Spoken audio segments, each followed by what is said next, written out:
Bonsoir à tous, mesdames, bonsoir monsieur, bonsoir, bienvenue à cette édition de Le Grand Soir, édition de ce 2 avril 2026. La première partie du suspense est désormais levée du côté du Parlement avec la tenue effective ce matin du Congrès rassemblant les deux chambres parlementaires et le projet de loi relatif à une modification de la Constitution a été dévoilé. Il ne faut pas chercher très loin. Tout tourne autour de la création d'un poste de vice-président de la République Cameroun. Tout le monde a pratiquement déjà jeté un coup d'œil sur le projet qui est examiné actuellement du côté du Parlement camerounais. Un vice-président de la République, comment, pour interroger la procédure, pourquoi relativement le rôle que pourrait jouer le vice-président de la République. On va en parler avec nos invités ce soir autour de cette thématique, on va dire up-to-date pratiquement minute by minute, puisqu'on a un regard, des oreilles tournées vers le Palais des Verts, Paul Biya du côté de Ngouaikele pour capter les moindres changements, peut-être les attitudes des uns des autres. La première grosse attitude est celle de l'honorable Nourane qui se réjouit d'être député en ce moment précis où semblent se jouer les enjeux importants de la République. Elle a fait un post qui est abondamment commenté et même critiqué sur les réseaux sociaux. On ne dira pas ce que les influenceurs pensent de la sortie de l'honorable Nourane, député à l'Assemblée nationale issu des rangs du PCRN. Nos invités commencent déjà à s'installer. Les plus ponctuels sont déjà là, tels que Sylvestre Lebel Niek, homme politique bien connu, ancien maire de Makak, militant très engagé de l'Union des populations du Cameroun, l'UPC. Bonsoir, monsieur le maire, et bienvenue. Jean-José, bonsoir. Je dois dire que je me sens honoré d'être sur votre plateau ce soir en particulier. Un peu comme Nourane alors. Non, je dis sur ce plateau. Je ne me réjouis de rien d'autre que d'être présent sur ce plateau, bien sûr, avec votre bénédiction. Je dois vous dire merci pour ça. Vous savez, c'est toujours un privilège de commenter l'actualité de son pays, surtout celle relative aujourd'hui au projet de révision de la Constitution du Cameroun. Oui. Et comme vous l'avez dit, qui me semble assez réducteur parce qu'il se focalise seulement sur le chef de l'État, c'est-à-dire les conditions de sa suppléance et tout. Mais je dois reconnaître quand même que je suis de ceux qui disaient qu'il faut arrêter de jongler, qu'il faut que le président prenne officiellement une béquille, de manière que ce soit quelque chose de normal. Une béquille. Une béquille officielle. Et ça dose à quelque chose. Absolument, parce qu'il en avait besoin. Il en a besoin. Et je pense que l'environnement dans le... Définitivement, les soupçons que nous avons abondamment relayés, les soupçons sur la légitimité des députés, les soupçons sur l'opportunité de cette révision de la Constitution maintenant, il y a un ensemble de choses qu'il faudrait évacuer et aborder cette question qui aujourd'hui est sur la table, fait partie de la République comme une question sérieuse, une question qu'il faut traiter avec beaucoup de maîtrise et même de patriotisme.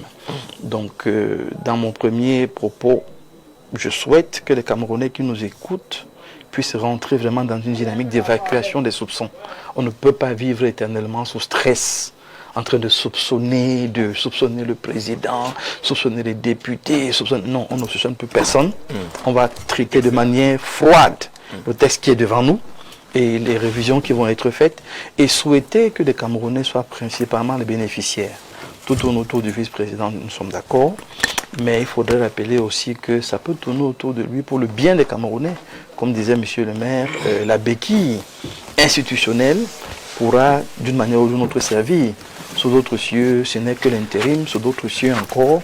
C'est vraiment un travail d'appoint et d'encadrement et même d'aide à la gestion de la nation. Quelle forme ça va prendre dans le peu dans le peu qui est mis sur la table, parce que ça peut être révisé et puis décider même de ne pas le faire. Donc dans le peu, on va voir ce que ça va apporter. Donc nous sommes des Camerounais sereins aujourd'hui qui souhaitons vraiment passer à autre chose et nous savons que c'est possible si nous nous mettons tous de manière résolue pour le bien de la nation. Merci encore pour l'invitation. Il peut le faire, c'est bien écrit.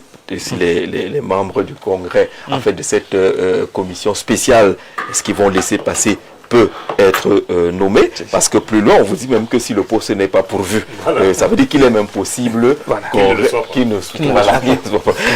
Monsieur le conseiller régional Parfait Ongene, bonsoir et bienvenue. Bonsoir Jean-Jacques, bonjour à nos nombreux téléspectateurs.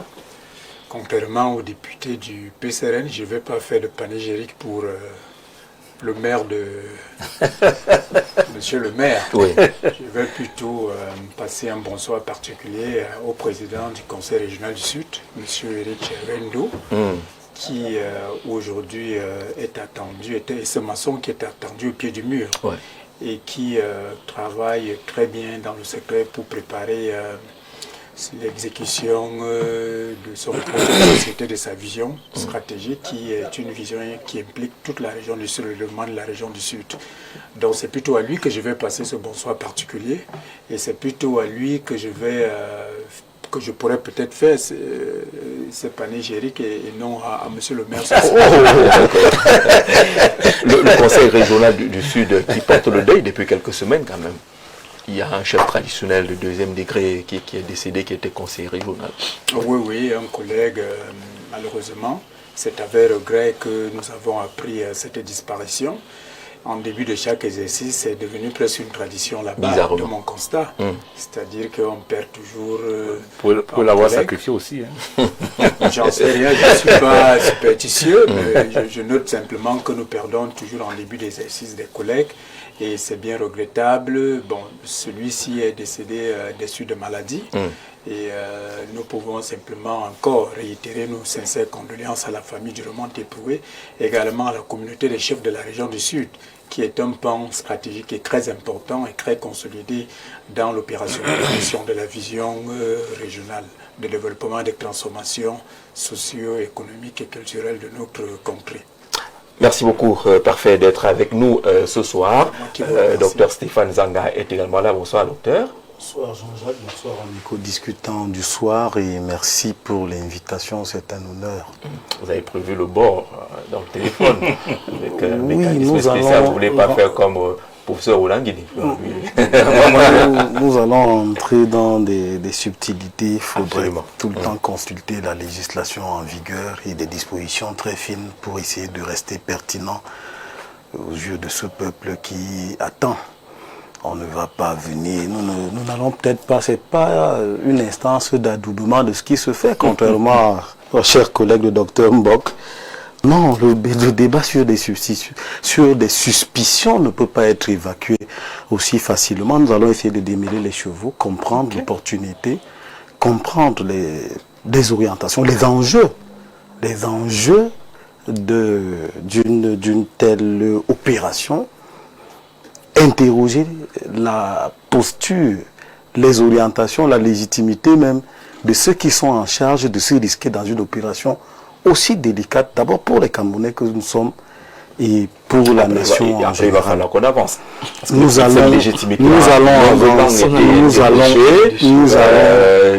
ça a longuement été interrogé. Maintenant, on a sous les yeux un document qui est en train d'être examiné. On va quand même permettre aux gens de comprendre un peu si on les ramène à est-ce qu'ils sont légitimes, est-ce qu'ils ont le droit, ainsi de suite.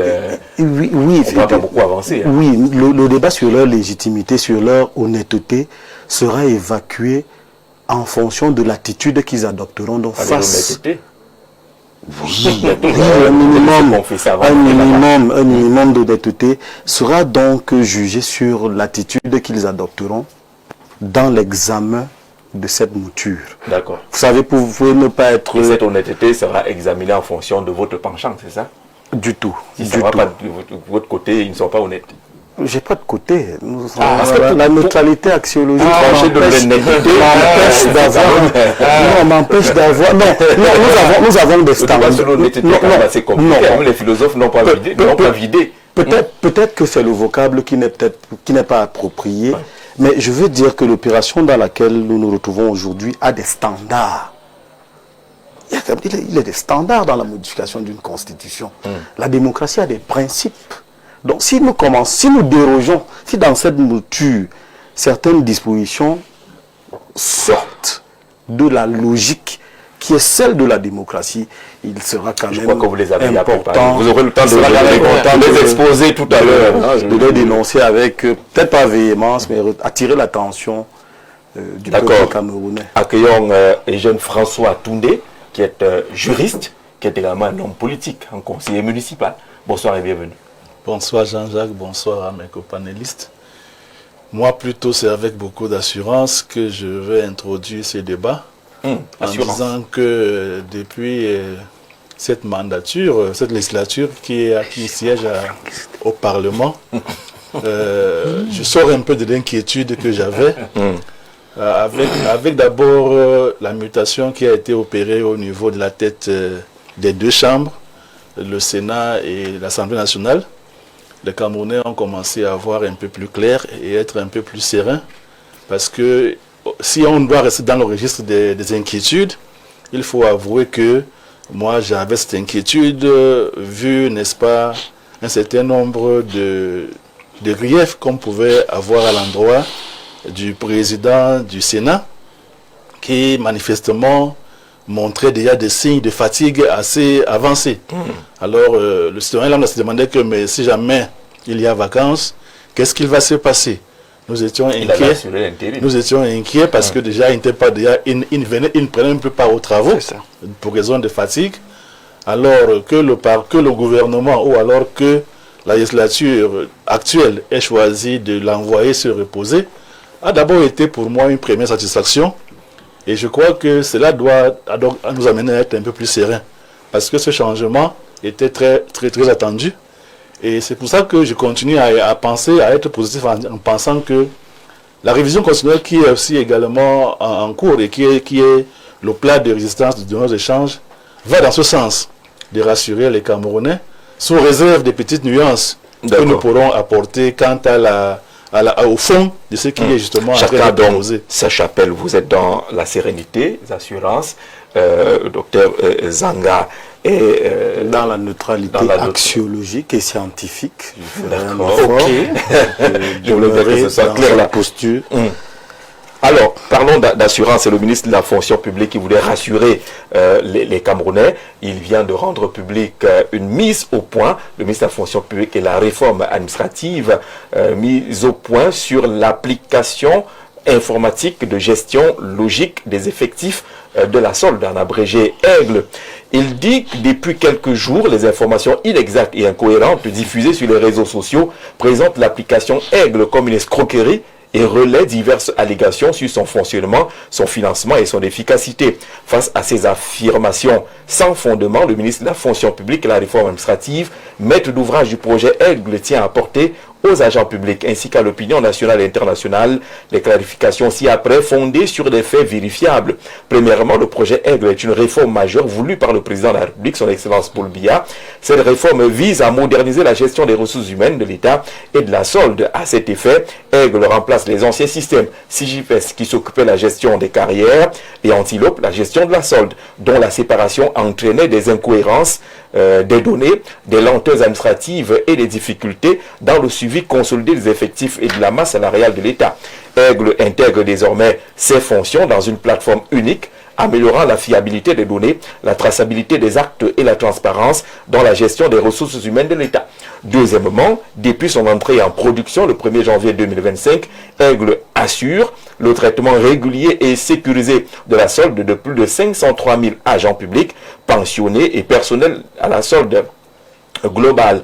Il permet d'adosser la paye aux données de carrière, garantissant une cohérence administrative et financière optimale. Troisièmement, depuis sa mise en production, plusieurs milliers d'agents publics manifestent leur satisfaction, notamment pour la fluidité des opérations, la prise en compte de leur situation de carrière dans la solde, l'édition des bulletins de solde à la demande, les avancements automatiques, le traitement de leurs réclamations. Quatrièmement, contrairement à certaines affirmations diffusées dans les réseaux sociaux, le projet Aigle est largement avancé. Les travaux de la commission de suivi et de recettes du 19 décembre 2025 ont permis de constater la mise en production de tous les 14 modules prévus, représentant 83,24% du périmètre initial du projet. Cinquièmement, à ce jour, plus de 250 000 avancements d'échelons et de classes ont été générés automatiquement Plusieurs milliers d'actes de carrière ont été traités et plus de 6 millions de connexions ont été enregistrées sur le portail web de Aigle. Sixièmement, en ce qui concerne le financement du projet, les informations faisant état d'un paiement intégral du marché aux prestataires sont également inexactes. Les paiements effectués représentent environ 50% du montant du marché, tandis que le deuxième décompte déclenché après validation des derniers travaux par l'équipe de recettes suit actuellement la procédure administrative normale de paiement. Septième point, il convient de souligner que le prestataire poursuit ses travaux sur le système conjointement avec les équipes camerounaises qui prennent progressivement la main.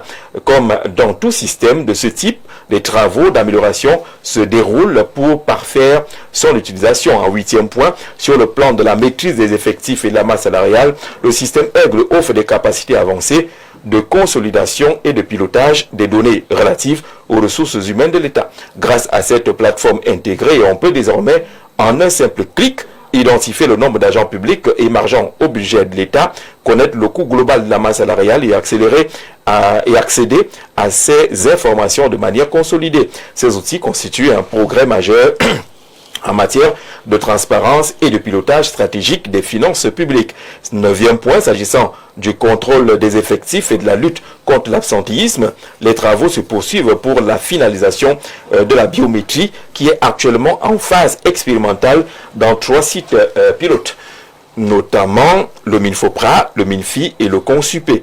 La mise en service complète de ce module permettra de détecter automatiquement les absences au poste de travail et de déclencher, le cas échéant, les actions disciplinaires prévues par la réglementation en vigueur. Son déploiement progressif s'étendra à l'ensemble des administrations publiques sur le territoire national. Et puis en 10e point, enfin, le système Aigle constitue une plateforme structurante de modernisation de l'administration publique visant à renforcer la transparence, la fiabilité et de la gestion des carrières et la sécurisation de la dépense publique. Sa mise en œuvre se poursuit sereinement dans un cadre institutionnel rigoureux avec un niveau d'avancement significatif et une mobilisation continue des équipes techniques. Le gouvernement demeure pleinement engagé dans la consolidation et l'amélioration continue de cet outil stratégique au service de l'État et de ses agents. Signé le ministre de la fonction publique et de la réforme administrative, Joseph Lé. Voilà pour ce qui est de cette mise au point. Messieurs, allons au Parlement maintenant. Vous savez, le Congrès s'est ouvert. Vous avez suivi le discours du président du Congrès, président de l'Assemblée nationale. Un seul point, on va le dire entre guillemets, c'est la mise en place d'un poste de vice-président de la République. Seulement ce point-là, docteur, un peu dessus, vous attendiez plus, ou ça va? On fait avec. Il faut commencer quelque part. Je pense qu'il faut commencer quelque part. Vous savez, je suis de ceux qui pensent qu'il y a un temps pour chaque chose. Et parce qu'il y a un temps pour chaque chose, pendant la campagne électorale, vous savez très bien que critiquer, je sais le faire. Corriger, je sais le faire. Pointer du doigt sur ce qui ne marche pas du tout, je sais le faire. Et même les réformes, nous les avons appelées avec la dernière énergie. Il se trouve aujourd'hui que ce n'est pas notre candidat qui a été élu chef de l'État, c'est un autre. Et parce que c'est un autre, il a son timing, il a son agenda, il a son programme. Nous autres, nous nous préparons pour la prochaine élection présidentielle. Sans essayer d'être un trouble et un problème pour sa gouvernance, parce que nous ne souhaitons pas demain avoir les mêmes problèmes. Ça, c'est ma dynamique, c'est ma logique.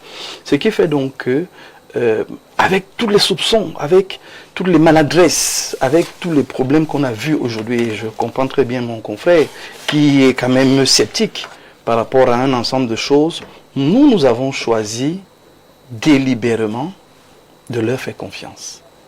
Délibérément. Mais ce n'est pas une confiance qui est dénuée de vérification ou de contrôle. Tenez, parlons des éléments de vérification et de contrôle. Puisqu'on va revenir à ça. Qu'on ait mis sur la table 20 points à réviser ou un seul point, la réalité politique aujourd'hui dans la dynamique au Cameroun est qu'il faudrait qu'on sache qu'il y a 2 oppositions. La première opposition est celle qui est représentée à l'Assemblée nationale et la deuxième est celle qui ne l'est pas, mais qui fait alliance avec celle qui est à l'Assemblée nationale selon les bords et les orientations des, j'ai envie de dire comme ça, des orientations politiques, des axes politiques, des visions politiques des uns et des autres. Dans cette dynamique dont Jean-Jacques aujourd'hui, il faudrait que ceux qui sont de l'opposition observent, parce que quand vous avez lu le discours du président Dato qui vous rappelle que ce point est mis à l'ordre du jour, il sera voté à la majorité présente. Vous comprenez très bien que votre avis ne compte que pour du beurre. Parce que si notre avis avait un sens, s'il comptait pour eux, il y aurait eu soit une consultation des partis politiques, soit un référendum en tenant compte du peuple. Mais vous voyez que ce projet de loi a été envoyé directement par le chef de l'État lui-même qui a pensé mener sa politique comme il entend. Et parce qu'il l'amène dans cette direction-là, moi j'ai envie de dire pour le premier jet, je l'ai dit d'entrée et je le soutiens encore dans ce que je dis actuellement, j'évacue les soupçons qu'on a sur les députés, sur leur légitimité, j'évacue... Ou même leur honnêteté. J'évacue tout ça et je leur rappelle simplement qu'ils sont devant l'histoire. Et parce qu'ils sont devant l'histoire, l'autre jeune dame se réjouit d'être... elle est dans l'euphorie, bon, c'est pas nouveau, elle est comme ça. Mais c'est bien qu'elle soit là, et c'est bien qu'elle montre la joie, une autre personne aurait montré à sa manière. Aujourd'hui, il est question de rappeler à ceux qui sont en train de traiter ce projet de loi, qu'ils sachent très bien que l'histoire va retenir que de cette mandature qui a opéré la révision de 2025, leur nom était là. Et parce que leur nom était là, qu'est-ce qu'ils ont fait pour que le Cameroun se porte mieux? C'est tout ce qui nous intéresse aujourd'hui. Donc aujourd'hui, qui va changer quoi? Ça le regarde. Comment ça va se décider? Ça le regarde. Nous, c'est de retomber maintenant que nous attendons.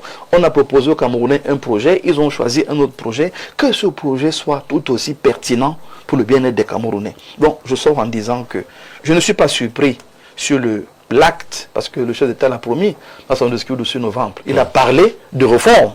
Bon, s'il a estimé qu'il n'y a que ceci, ok, c'est son choix. Maintenant, on espère qu'il y aura d'autres points qui vont progressivement être mis sur pied, sur la table. On l'a dit, la Constitution, elle est dynamique. Elle n'est pas statique. Et parce qu'elle est dynamique, on peut la retoucher selon que la pertinence sera perçue par les députés déjà, le peuple aussi, et même le président, ou peut-être le vice-président qui pourra arriver sur la table. Attendons de voir ce qui va se passer. Essayons de faire confiance. Alors, le président Dato l'a dit, en citant justement le discours d'investiture du président de la République, pour justifier lors de l'exposé des motifs, le président avait dit, nous devrons également soumettre au Parlement certaines réformes permettant un fonctionnement plus efficient de l'État grâce à une adaptation de nos institutions aux exigences de notre environnement. Un point, création d'un poste de vice-président de la République, monsieur le maire, un peu dessus. Donc la déception est une fonction des attentes. Si vous attendez trop, vous serez certainement déçu. D'accord. Moi, je vais être cohérent avec moi-même. Je vous ai dit au départ que j'étais de ceux qui disaient au président, redevenez un homme. Ne croyez pas aux gens parce qu'ils vous trompent, que vous êtes immortel. Prenez une béquille officielle, de manière qu'on sache que si le président n'est pas là, c'est comme ça que ça se passe. Il l'a fait. Et j'ai dit Est-ce que vous estimez que les dispositions qui sont en train d'être abrogées, en tout cas, que le président du Sénat n'était pas une béquille suffisamment solide? Non, malheureusement. Il était moins solide que l'homme qui devait l'utiliser comme béquille. L'individu? Oui, bien sûr. Je ne dis pas de l'homme. Il me semblait, d'abord, je pense qu'on a raison aujourd'hui. Mais au-delà de ça, il y a des choses qui sont restées. Parce que le président ne sort pas carrément de cette histoire. Mais je vous ai dit au départ que c'est réducteur pour moi, parce que la refondation de l'État dont nous autres, on imaginait qu'elle devait être faite, elle va plus loin que ça. Voilà. Mais ici, il faut tenir le président au mot. Et permettez-moi de lire, vous le verrez. Nous devrons également soumettre au Parlement certaines réformes permettant un fonctionnement plus efficient de l'État grâce à une adaptation de nos institutions aux aides de notre gouvernement. Si ce qui est fait, du moins proposé, permet un fonctionnement plus efficient de l'État, c'est tant mieux. Voilà. Si ça veut dire que lui-même avait constaté que le fonctionnement de l'État était problématique. Je le prends au mot, oui. C'est ça le contexte. Dans ces conditions, le fonctionnement de l'État, c'est lui qui assure la continuité de l'État, tournons autour de lui.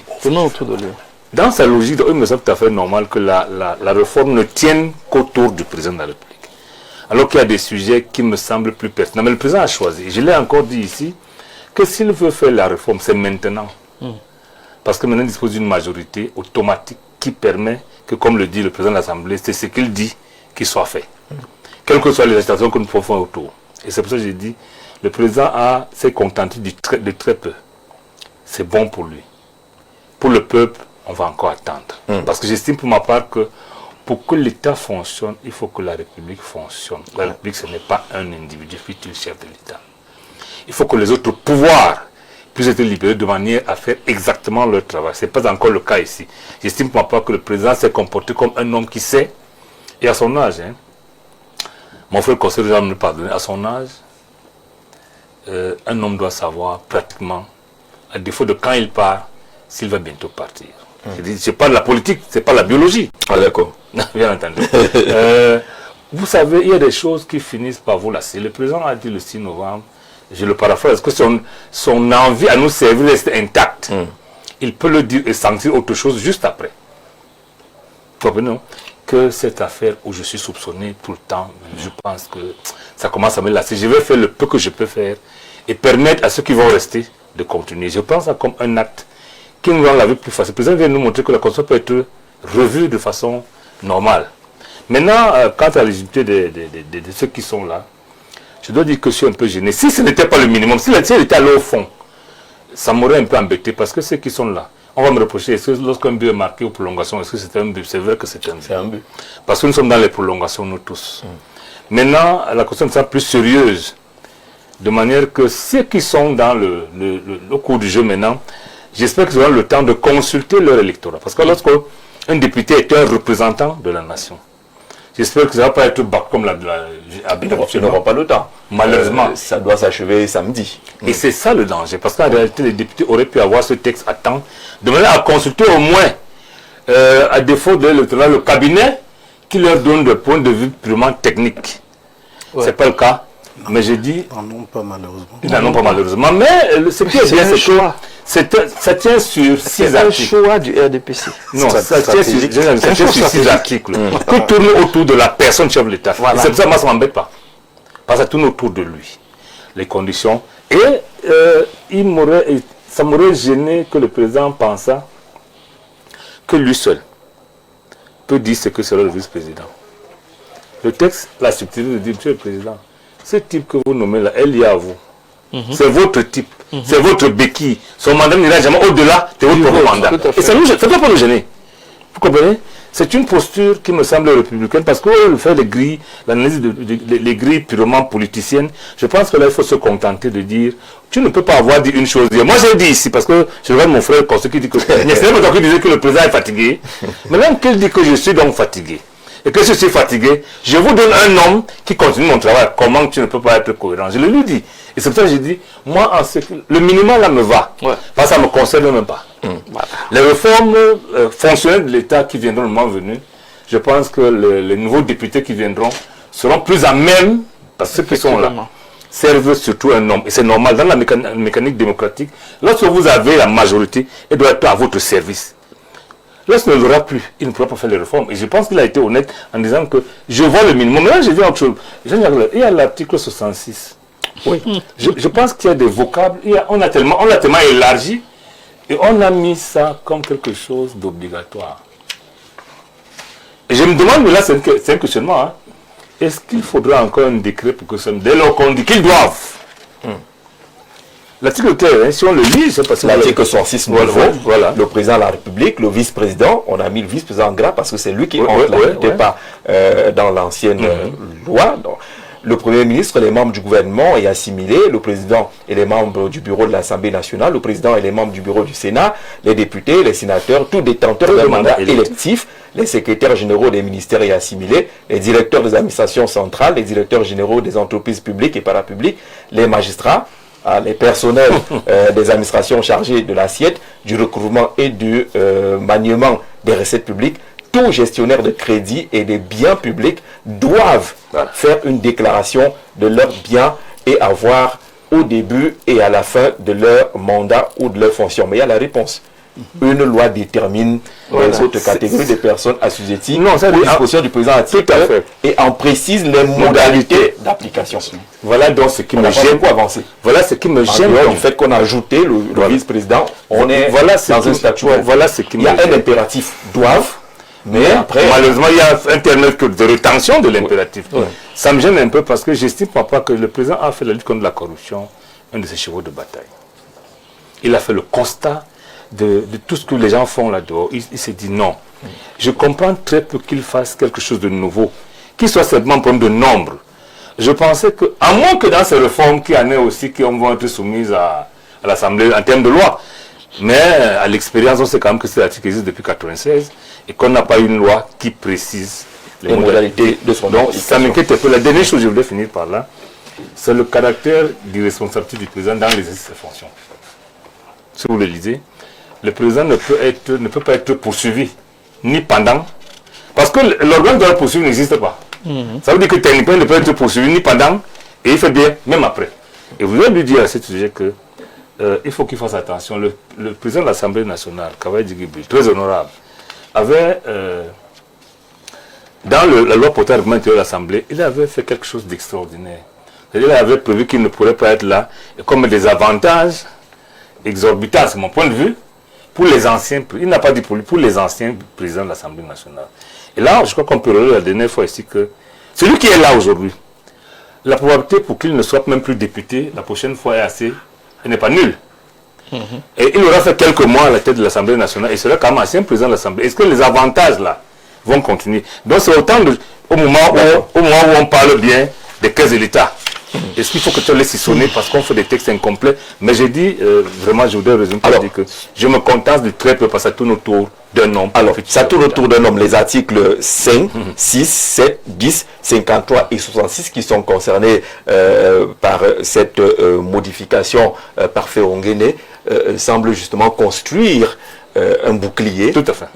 Offrir une béquille au président de la République, avec qu'il est là, et qu'on aménage un cadre pour qu'il puisse gouverner, même si c'est difficile. C'est-à-dire qu'il a désormais de nouveaux pieds, de nouvelles mains, de nouveaux yeux. Je ne veux pas, avec enthousiasme, partager votre lecture de la situation. Déjà, je pense que les conditions ne sont pas les temps dégraissées pour le sommeil. Il faut comprendre qu'à tout moment, il faut adapter les logiques constitutionnelles aux dynamiques socio-économiques et culturelles. Il faut les adapter aux aspirations réelles du peuple. Justement, dynamique socio-culturelle, aspiration du peuple, mais on a l'impression que là, on cherche encore. Mais également, la constitution fait partie de ce qu'on appelle la mise en œuvre des visions politiques. Et cette vision politique a été partagée par le peuple. C'est pour ça que le président a été réélu avec le score que vous connaissez. Et il a pris des engagements. Et dans une démarche cohérente, politique cohérente, le président a bien voulu rester constant et honnête envers lui-même et envers le peuple camerounais. C'est-à-dire qu'il a promis des réformes. Et aujourd'hui, il n'avait pas encore donné des explications sur le contenu de ces réformes. Aujourd'hui, nous commençons, parce qu'il faut le dire, que nous commençons à voir quelles sont les orientations que le président de la République est en train de donner à ces réformes-là. Maintenant, ceux qui pensent que c'est un bouclier autour de lui, ils veulent carrément faire abstraction de ce qui se passe ailleurs. C'est une dynamique pratiquement continentale. La question sur la vice-présidente n'est pas une question camerounaise aujourd'hui. Vous avez vu le président Oligui Nguema qui a révisé la constitution gabonaise et qui a carrément créé 2 postes même de vice-président. Il y a un vice-président en Guinée équatoriale, il y en a dans beaucoup de pays. Ça n'a rien à voir avec le Cameroun.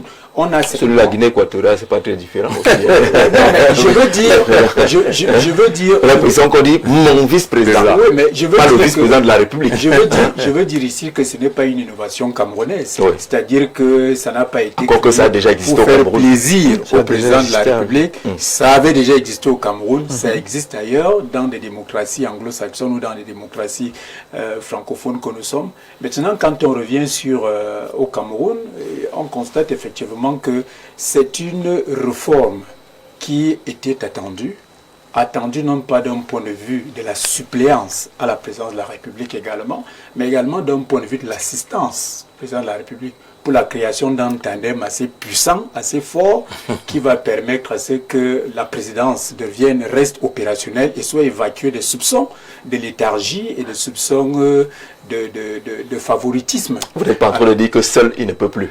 Non, on a besoin d'un tandem. On n'a pas dit... Sauf que le peuple n'a pas élu un tandem. Non, le peuple C'est son a élu le vice-président président de la République. On se comprend. Là, mais on se comprend. Ce président de la République est élu au suffrage universel. Maintenant, c'est au président de la République de se créer un environnement de travail propice à ses propres attentes d'abord. C'est-à-dire que cet environnement de travail, il pense qu'il faut ajouter dans l'organisation institutionnelle qui l'accompagne un poste de vice-président, qui n'est pas un poste de succession, mais qui est un poste de suppléance et d'assistance. C'est-à-dire que... Et de l'assistance du RGPR, du PM. Non, du président. Ça ne suffit pas. Il faut ajouter il y a cette assistance-là qui peut être notée comme étant une assistance politique. Maintenant, le RGPR, c'est une assistance technique, une assistance administrative.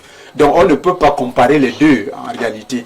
C'est-à-dire que ce nouveau maillage institutionnel donne effectivement envie de poursuivre avec une admiration sans borne, sans limite au président Paul Biya, qui est un homme également qui a une très haute idée de l'État et de l'organisation de l'État et de ses structures et des institutions. Voilà qu'aujourd'hui, vous voyez, moi j'ai vu les députés avec alacrité, compris les députés de l'opposition, qui étaient fiers d'aller participer à cette écriture, à cette réécriture de l'histoire constitutionnelle et institutionnelle de notre pays. On a vu le député Nouran du PCRN, c'est-à-dire que même au niveau du PCRN, ça vous surprend aussi. Au niveau du PCRN, il y a beaucoup d'engouement là-bas de voir avancer cette histoire-là. Alors, l'idée de la focalisation, de l'analyse de M. le maire qui veut scléroser cette affaire autour de M. le président de la République. Comment on fait?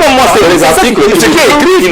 La présidence est un dispositif politico-administratif et technique qui renferme beaucoup de paramètres et beaucoup d'autres enjeux. On va appeler ça la présidence de la République.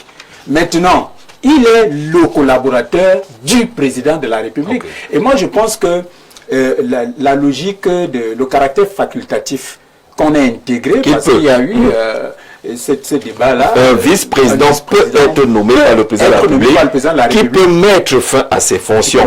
Les attributions exercées sont celles que lui confère le président de la République dans le cadre d'une délégation express. C'est la délégation express. C'est-à-dire qu'on est toujours dans l'assistance.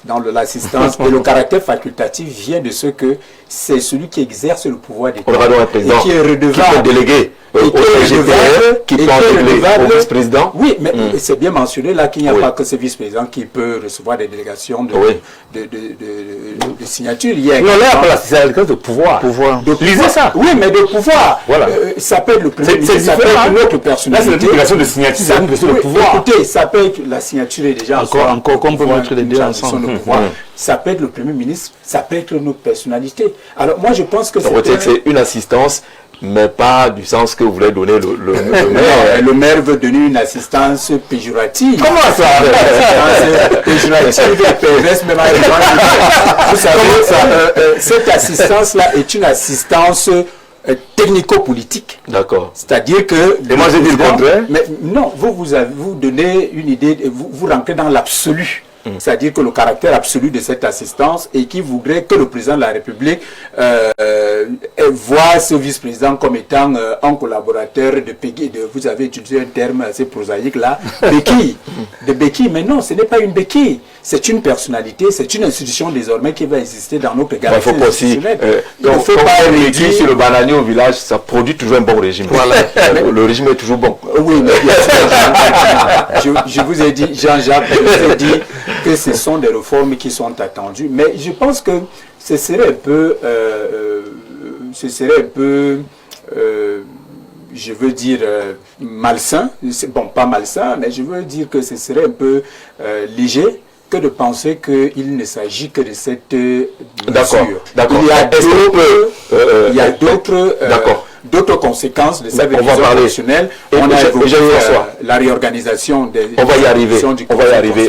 Voilà. Et Jean-François, Parfait n'aime pas l'expression béquille, qui est péjoratif. Il faisait l'assistance. Je rappelle que le président est au tribunal pour l'assistance. Est-ce que vous pensez logiquement que si M. Biya a 55 ans aujourd'hui, est-ce qu'il aurait besoin d'un vice-président d'assistance? Est-ce que ce n'est pas lié finalement à l'âge, à la fatigue dans la fonction? Moi, je pense personnellement que le terme béquille, c'est pour permettre au citoyen lambda de comprendre de quoi on parle. Donc, c'est pour simplifier la compréhension. Vous adoptez le terme aussi? Il ne me gêne pas. D'autant plus que il veut dire apporter secours. Tout à fait. Et soutenir quelqu'un. Assister quelqu'un. Donc, je ne voudrais pas rester dans une analyse politique pour tenter de diluer. C'est de faire l'image d'une béquille. C'est ça. L'image d'une béquille, c'est justement quelque chose qui apporte un soutien. Absolument. Et vous avez même pris l'exemple d'un régime d'un bananier plantain. Sans cette béquille-là, le bananier n'arriverait pas à terme. Donc, il ne faut pas seulement voir qui est exclusivement utile. Il ne faut pas avoir la béquille comme étant forcément quelque chose de péjoratif. Ça peut être quelque chose de bien. Moi, elle est utile.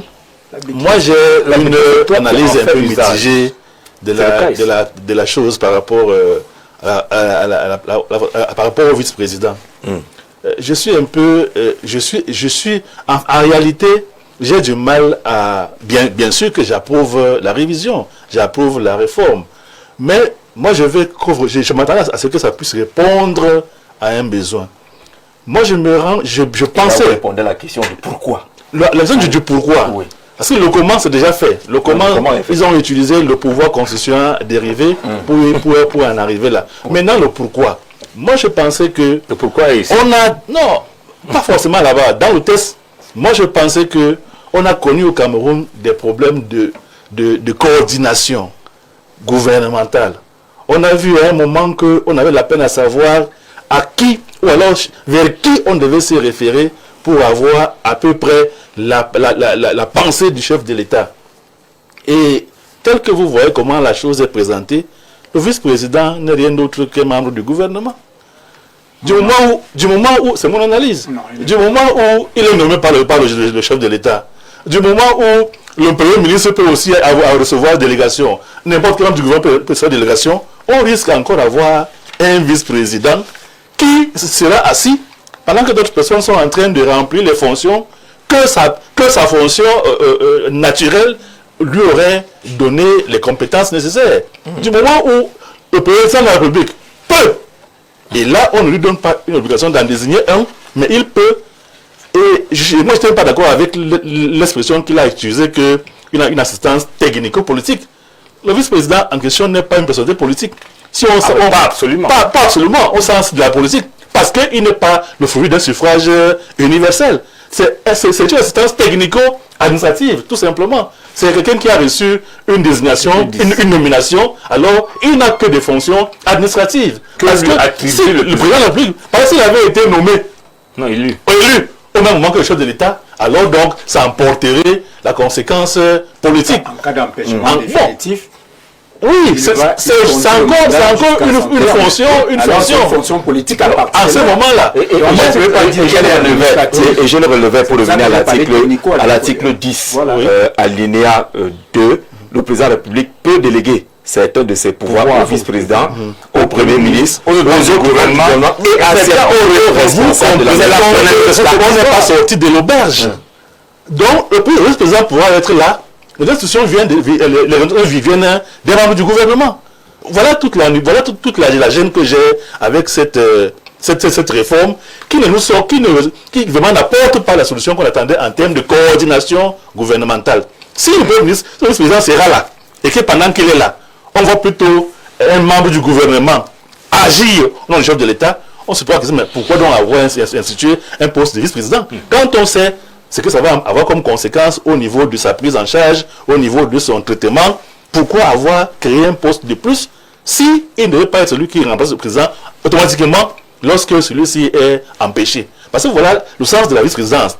On n'a pas de fonction à lui définir. Ça devait être automatique. Le vice-président remplace le président en cas d'empêchement. Point. Et là, on n'avait pas réfléchi qu'il peut. Donc, de mon point de vue, vraiment, je m'attendais à ce que cette vice-présidence vienne résoudre les problèmes de la coordination gouvernementale pour que dorénavant, on n'aille plus s'interroger, est-ce que c'est vraiment tel qui a dit les échanges sont réellement ou fausses. Donc, c'est l'insuffisance. C'est un projet qui peut être justement amélioré. Vous pensez que ça peut être amélioré? Ça peut être amélioré. Si, d'ailleurs, il a quelques coquilles. Je suppose que ce n'est pas le document. Oui, c'est vrai. Il y a quelques coquilles. Parce que l'article même où on parle du vice-président, c'est pas là où on devait parler du vice-président si vous avez une lecture juridique de la chose. Tout à fait. Il apparaît subitement dans un article où on n'attend pas à le voir là. On devait avoir un article consacré au vice-président. C'est pas le cas. Donc juridiquement, pour ceux qui savent lire texte juridique, la structuration, je suppose donc qu'effectivement, ce n'est qu'un projet ou alors l'exposé des motifs. Le document en lui-même, certainement, sera différent de l'exposé des motifs que... Alors, le politologue qui veut jouer la carte de la neutralité axiologique sur ce plateau, et écouter les uns et les autres sur la création de ce poste de vice-président de la République. Et on s'intéresse davantage au pourquoi, relativement aux missions qu'on essaye de lire entre les lignes, mais au contexte camerounais, puisqu'on dit que ceci est en adaptation, nos institutions, aux exigences de notre environnement. Vraiment, c'est le motif souligné en gras par le président du Congrès, le président de l'Assemblée nationale. Est-ce qu'on comprend cela, l'adaptation à notre environnement, où il s'agit du bien, du bon fonctionnement du président de la République? D'abord, on parle donc des exigences de l'environnement, des textes qui ne sont pas des tentes dressées pour le sommeil. Elles s'adaptent à une dynamique sociale. Alors, c'était quoi les doléances de l'environnement? Le président du Sénat était extrêmement fatigué. Et les textes indiquaient qu'en cas de vacances à la tête de la présidence de la République, c'est le président du Sénat qui devait donc assurer la transition. En début de semaine, il y a quelques jours, nous avons donc eu un changement à la tête du Sénat. Nous avons quelqu'un de plus frais, quelqu'un de plus vigoureux. Et le problème donc de la fatigue, ou alors le problème donc de la transition, de l'incapacité de ce genre de Sénat à assurer l'intérim ne se pose plus. Donc le Lamido de Rebouba peut très bien assurer la transition selon les textes en vigueur. On peut donc évacuer ce côté. Ce n'est pas ça le problème. Deuxième exigence de l'environnement, le président Paul Biya vient de prendre un mandat de 7 ans. Il a donné son projet de société qui a été adopté à la majorité et il est le président de la République, chef de l'État. Donc en pleine possession de ses capacités, il peut donc conduire son mandat jusqu'à son terme. Sauf que il y a un problème. Il y a un problème. Le président de la République, est-ce qu'il peut encore se déployer comme en 80, depuis à l'entame de son magistère, du tout? Si c'est de l'assistance technique qu'il a besoin, la question des réformes sur le poste du Premier ministre aurait donc fait l'affaire. Suivez ma démarche. On aurait donc opéré des réformes au niveau du poste de Premier ministre, qu'on allait donc pourvoir de certains pouvoirs et en faire un véritable chef du gouvernement pour assurer la coordination gouvernementale. À ce niveau, le problème, la question n'est pas là. On rentre à la présidence de la République. Le secrétaire général de la présidence de la République, bénéficiant donc de la délégation permanente de signature, est un technocrate de haut vol. De haut vol, autant pour moi. Donc la question sur la technocratie, sur le traitement de sa politique technique des dossiers ne se pose pas. Tout à fait. Une maîtrise ne se pose pas à la présidence de la République, puisque le secrétaire général est là. Alors, le président de la République, donc, chef de l'État, élu au suffrage universel direct, aura donc un assistant, entre guillemets, qui, lui, ne bénéficiera pas d'une légitimité venant du peuple, mais d'une légitimité nominative, si vous voulez, légale, rationnelle. Voilà quelqu'un qui assiste quelqu'un qui a bénéficié du suffrage universel.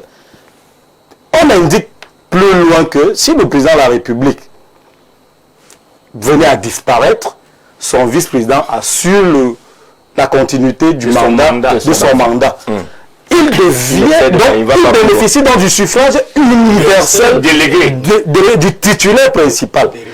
Oui, tout à fait. Quand on sait que la question de la succession s'est posée avec acuité dans ce pays, où on demandait alors comment est-ce qu'on peut opérer, le président désigne donc là souverainement son héritier politique. C'est un successeur en attente. Là, c'est le politologue qui parle. C'est un dauphin. C'est un... dauphin. C'est un successeur en attente. De candidature. Écoutez, c'est un successeur en attente. Permettez-moi de dérouler, monsieur le conseiller. C'est un successeur en attente. Donc, le président de la République va souverainement désigner son successeur. Ça, ayons le courage de le dire.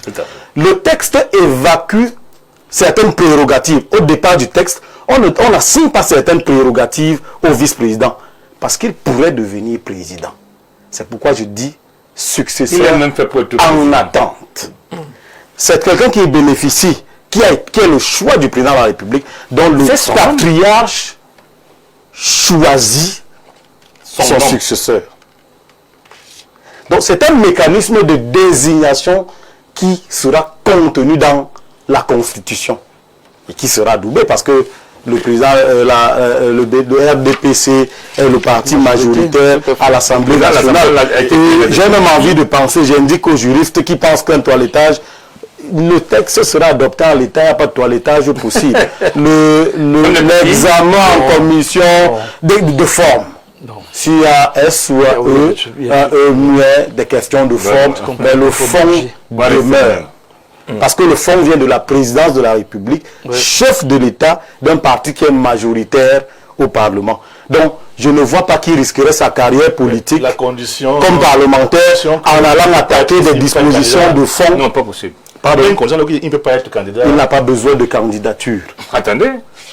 Comment est-ce que Goodluck Jonathan est devenu président de la République du Nigeria? En fait. Quand vous mettez quelqu'un dans la peau du président, c'est un peu le jeu subtil qui se joue avec les militaires, avec les coups d'État militaires. On vous laisse au pouvoir, vous avez accès aux commandes de l'État, même si c'est sur 2 ans. Si jamais... Et comme les fonctions ne sont pas... Des meubles, des tentes dressées pour le sommeil. Justement, monsieur le conseiller, le vice-président, dont avant la fin du mandat, pourrait donc convoquer également ce même congrès qui sera acquis à sa cause. On va lire le texte. Ou alors son président de l'Assemblée nationale ou du Sénat, un mécanisme pour s'opérer. Il n'a pas besoin. Il peut même démissionner, mais ayant déjà eu les commandes de l'État avec lui, le mécanisme peut s'opérer.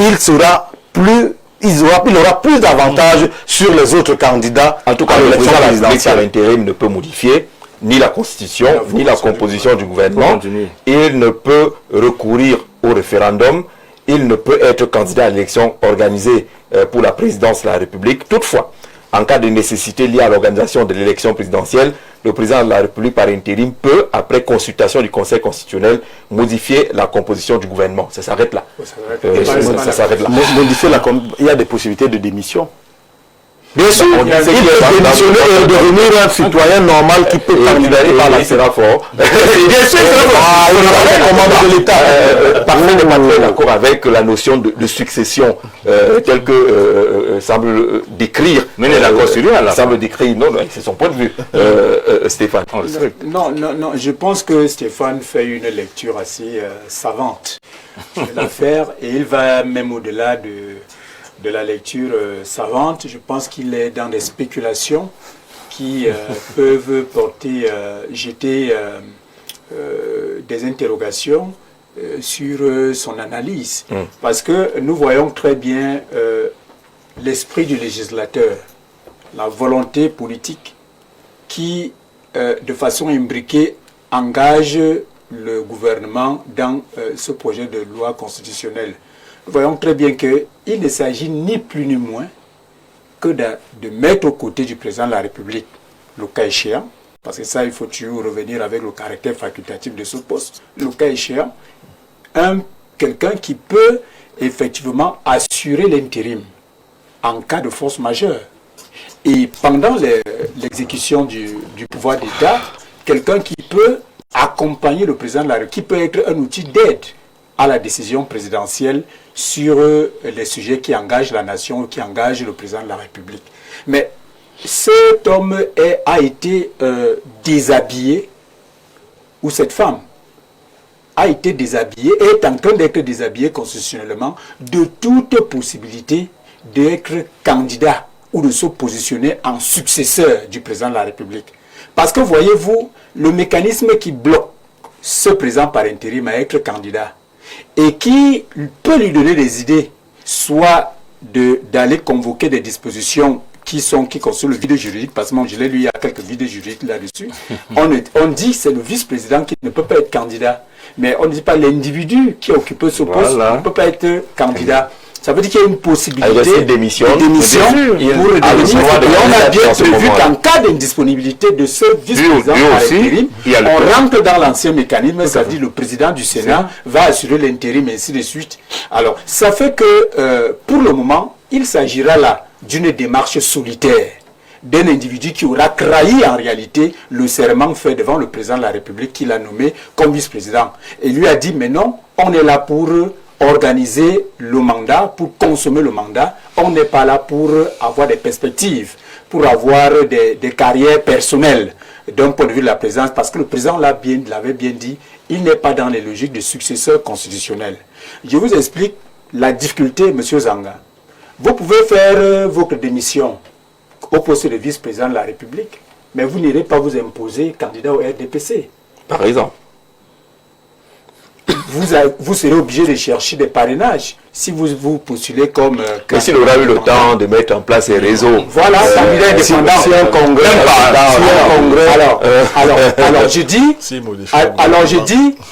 nous attendons peut-être... C'est un congrès qui pour donner le président du parti. Parce que vous ne voyez pas la démarche du chef de l'État. Non, la démarche du chef de l'État n'est pas de créer un successeur constitutionnel comme en 1975.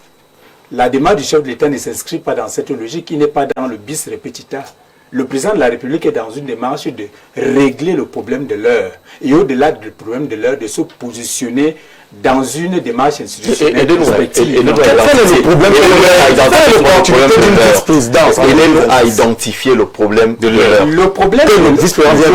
Le problème de l'heure est celui des hautes inscriptions qui avait posé un problème. Et il frappe du poing sur la table. Non, il ne s'agit pas de frapper du poing sur la table. Il s'agit d'institutionnaliser une démarche, de la clarifier, de la constitutionnaliser, même ça dit que d'aller jusqu'au sommet de la démarche, la constitutionnaliser, la bétonner. Et pour la bétonner, le président va dire, désormais, si je ne me suis pas exprimé sur une question, tel peut s'exprimer sur cette question de façon légale, et parce qu'il arbore une légitimité dérivée. Le SGPR était contesté parce qu'on disait que ce n'est qu'un secrétaire général. Il n'a pas vocation à interpeller le Premier ministre, à interpeller le gouvernement, et ainsi de suite. C'est-à-dire que sa légitimité était contestée. On a besoin d'aller jusqu'à la Constitution pour régler ça? Mais ce sont des affaires institutionnelles qui engagent le sommet de l'État. On est obligé, lorsque cela... Je me dis que ça ne fait pas partie des prérogatives. Oui, parce que lorsqu'on organisait le secrétariat général de la présidence de la République, par exemple, le secrétariat général de la présidence de la République est organisé par un décret du président de la République qui donne des compétences au secrétaire, qui assigne des compétences au secrétaire général, y compris le Premier ministre. C'est-à-dire que voilà, ce sont... Le Premier ministre, au moins, a une démarche constitutionnelle qui est connue, mais il y a aussi des décrets qui amènent le Premier ministre à... Mais aujourd'hui, on a constaté qu'il existait comme un bicéphalisme apparent entre le secrétariat général, qui était devenu une institution, forte donc du point de vue de l'opérationnalisation des attributions du secrétaire général, et le Premier ministre. Vous avez suivi tout à l'heure M. Nier qui sait voir dans ce que personne ne voit, il disait que le Premier ministre était transparent. Alors, pensez le contraire. Vous pensez le contraire. Bien sûr, vous savez, moi je reste vraiment légaliste, je reste républicain. Je sais que le Premier ministre a des attributions constitutionnelles. Regardez toute cette cacophonie gouvernementale. Mais juste, ce manque de coordination. Il n'y a pas que ça le permet de nommer les DG avant la Écoutez, ça veut dire aujourd'hui, en d'autres termes, que le vice-président de la République peut organiser le Conseil des ministres au palais. C'est ce que ça dit, effectivement. Mais bien sûr, les compétences. Organiser le chef d'État.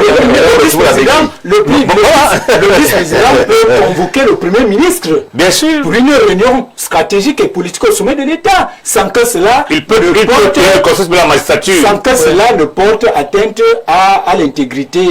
Est-ce qu'on n'est pas en train de mieux définir la béquille finalement? Non, on est défini par la béquille. Nous avons parlé de parce que le président, le président de symbolique.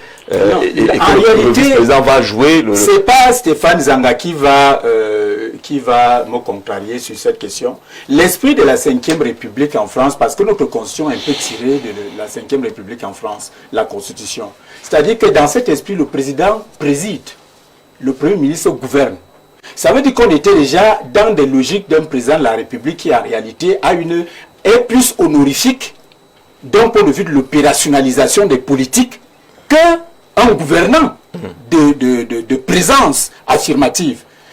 Vous savez le problème qu'il y avait eu entre Sarkozy et Fillon. Lorsque Sarkozy avait estimé que Fillon était son collaborateur, ça a créé des problèmes en France. C'est pour vous dire que cet esprit-là, nous sommes tout simplement en train de l'adouber davantage que le président en réalité préside. Le Premier ministre gouverne. On met au milieu une structure tampon, une institution tampon reconnue officiellement et constitutionnellement qui va jouer un rôle de tampon entre ce gouvernement et la présidence de la République en cas d'absence temporaire du président de la République. À faire des schémas. Voilà. Oui, donc on va prendre la parole tout à l'heure. Je voudrais, puisqu'on va embrayer sur ce sujet-là, sur cet aspect, saluer Franck de Bokito. Bonsoir au panel. Pour moi, le poste de vice-président règle le problème de fédéralisme voilé. Ceci dit, le vice-président devra être un anglophone. Celui-ci ne pourra assurer la vacance qui est dévolue aux politiques et aux coups. Sur cette question, c'est pas le même la modification ne vient pas avec cette approche communautaire, ce partage-là qui voudrait que si le président est francophone, le vice-président devrait... On a laissé carte blanche au président de la République. Oui, en fait, si on refuse le terme béquille, prenons donc l'iceberg présidentiel. Nous avons là un iceberg présidentiel. Des choses qu'on ne connaît pas. Oui, parce que l'iceberg, en fait, la partie visible est moins importante que la partie invisible. Et aujourd'hui, le chef de l'État va mettre son vice-président comme la partie visible de l'iceberg pour traiter tous les problèmes. Haute instruction, conseil de la magistrature, conseil des ministres, représentativité sur le terrain. Parce que la question de la crise anglophone demande aussi un chef qui est présent, qui peut aller vers les gens. La question de suivi des grands projets demande une présence. Vous vous souvenez qu'on a fait le reproche au chef de l'État par rapport au Lembé, qui est à 2 pas de palais et il ne s'est pas rendu. Donc en fait, on va... Ici, le chef d'État est en train d'amener, peu importe comment on le prend, je vous ai dit, c'est sa décision, c'est son choix, c'est sa gouvernance. Et comme c'est lui qui est élu, ce qui dit que c'est lui qui est élu, dit que c'est lui qui décide des politiques et des mécanismes mis en place. Nous autres, on le respecte. Je ne veux pas passer mon temps dans la contestation, dans le refus, qui n'a même pas d'incidence réelle sur l'opérationnel. Aujourd'hui, on a un chef d'État qui a décidé que je vais mettre un iceberg, ou la partie visible de l'iceberg, bien en place, pour que le SGPR, le Premier ministre et toute la République voient l'homme qui va me représenter désormais parce que je ne suis plus capable d'aller partout. Je n'ai même jamais aimé aller partout parce que c'est même pas une affaire de physique. Non, c'est bon, vous savez, nous sommes en Afrique. Nous sommes en Afrique. Et en Afrique, la succession est comprise. On fait un rappel de la succession du Dauphinat qu'on refuse d'accepter ici. Mais à la vérité, nous sommes dans une dynamique où le chef de l'État, écoutez, il faut bien qu'il pense au Cameroun. Il faut bien qu'il pense à l'avenir. Vous croyez vraiment qu'un chef peut être dans une institution comme celle-là? Même seulement chef de famille, on pense à son successeur. Je dis même seulement chef de famille. À plus forte raison, une entreprise. On se dit quand même simple père. Même simple père, on se dit quand même que non. Je suis en train de construire quelque chose qui devra durer. Il faut quelqu'un qui est dans l'esprit de faire pérenniser la chose. Donc ne faisons pas un procès au chef, parce que en politique, et M. le maire a l'habitude de le dire, pour qu'un homme politique tienne sa parole, il ne faut pas qu'il la donne. Le chef d'État a donné sa parole. Il n'y a pas de Dauphinat, C'était quand? Ça peut changer. Il n'a pas besoin de venir nous dire que ça a changé. C'est pour ça qu'il est le chef. Donc le chef a décidé aujourd'hui, la lecture de politologue, moi je la prends, parce qu'elle est logique, elle est cohérente. La lecture de mon frère du RDPC, ça a aussi un sens. Bon, on prend tout ça ensemble, oui, mais ce qui dit est pertinent. Ce qui dit est pertinent. Ça a sa place. Et le questionnement de mon frère, même en termes de vide juridique, la pertinence, le pourquoi, maintenant et tout ça a sa place. Maintenant, je pense que le vieux, moi je l'appelais comme ça le chef de l'État, le vieux a aussi une envie d'éradiquer le venin tribal qui finalement devient un problème. La Constitution est claire là-dessus. Notre diversité est une force, mais en fait peut devenir une faiblesse si on ne la consolide pas. C'est dans son préambule. Donc aujourd'hui, le chef de l'État veut consolider la diversité camerounaise et évacuer la question francophone-anglophone. Parce qu'au fond, nous ne sommes ni francophones ni anglophones, nous sommes camerounais. Et moi, j'aurais été à sa place, j'aurais fait ça. Le vice-président ne doit pas forcément être un anglophone. Ça doit être une femme ou un jeune. Par exemple. Il ne sera pas docteur, puisqu'on aurait spécifié. Non, vraiment, c'est pas spécifié, mais on est déjà dans le peu, là, tout est ouvert. Tout est ouvert. Mais juste pour dire que s'il ne choisit pas un anglophone, que les Camerounais ne se sentent pas offusqués. Il n'est pas obligé de mettre là un anglophone. Demain, le Sénat, c'est le Nord aujourd'hui, l'Assemblée nationale, c'est l'Ouest. Les cartes sont en train d'être rebattues et il faudrait donc que nous qui sommes sur les plateaux puissions dire aux Camerounais que le chef de l'État sort de la logique francophone-anglophone, entre dans la logique de compétence, parce que c'est ce que nous avons demandé pendant la campagne présidentielle. On a fait le reproche de son absence. Il apporte donc une réponse à cette absence-là par un vice-président. On a fait le reproche de l'absence de la tenue des réunions constitutionnelles. Une autre gestion par procuration qui est en train de se mettre en place. Tôt ou tard, Jean-Jacques, pour répondre à ces absences, il crée un poste de vice-président. Jean-Jacques. Avec que ce qui est sur lui-même ne sera pas là. Le mariage. Il y a donc quelqu'un qui n'a pas bénéficié du suffrage qui va profiter. Le mariage entraîne des responsabilités tacites pour la dame. C'est-à-dire que si vous êtes chef de l'État, il devient première dame. Ça s'entraîne naturellement. Il y a des choses qu'on ne va pas venir dire ici. La filiation, c'est la même chose. Votre fils, naturellement, est entraîné dans ce qui vous engage. C'est pour ça que votre garde du corps peut lui ouvrir la porte. Mais n'ouvrira pas la porte à un autre enfant. Parce que la filiation entraîne des avantages et des responsabilités. Celui que je mets comme DGA, il a des avantages. Celui qui est donc comme vice-président, et que dans ma discrétion, j'ai estimé que c'est lui qui mérite ses honneurs, je les lui donne. Il me rend un service et il bénéficie de l'article 2. C'est une chose qui est normale. Et comme il l'a dit, ce n'est pas qu'au Cameroun. Je vous rappelle qu'en Guinée, il y a 4 vice-présidents. Hein. C'est même pas un seul. Au Gabon, il y en a 2. Bon, donc, cette affaire de vice-présidence, moi je pensais qu'on avait pris même 2 ou 3 pour essayer de calmer un peu tout le monde. Mais lui, aujourd'hui, pour créer de nouvelles mangeoires, il a estimé que il va se faire accompagner d'un vice-président, donner la forme que vous voulez à cette décision du chef de l'État.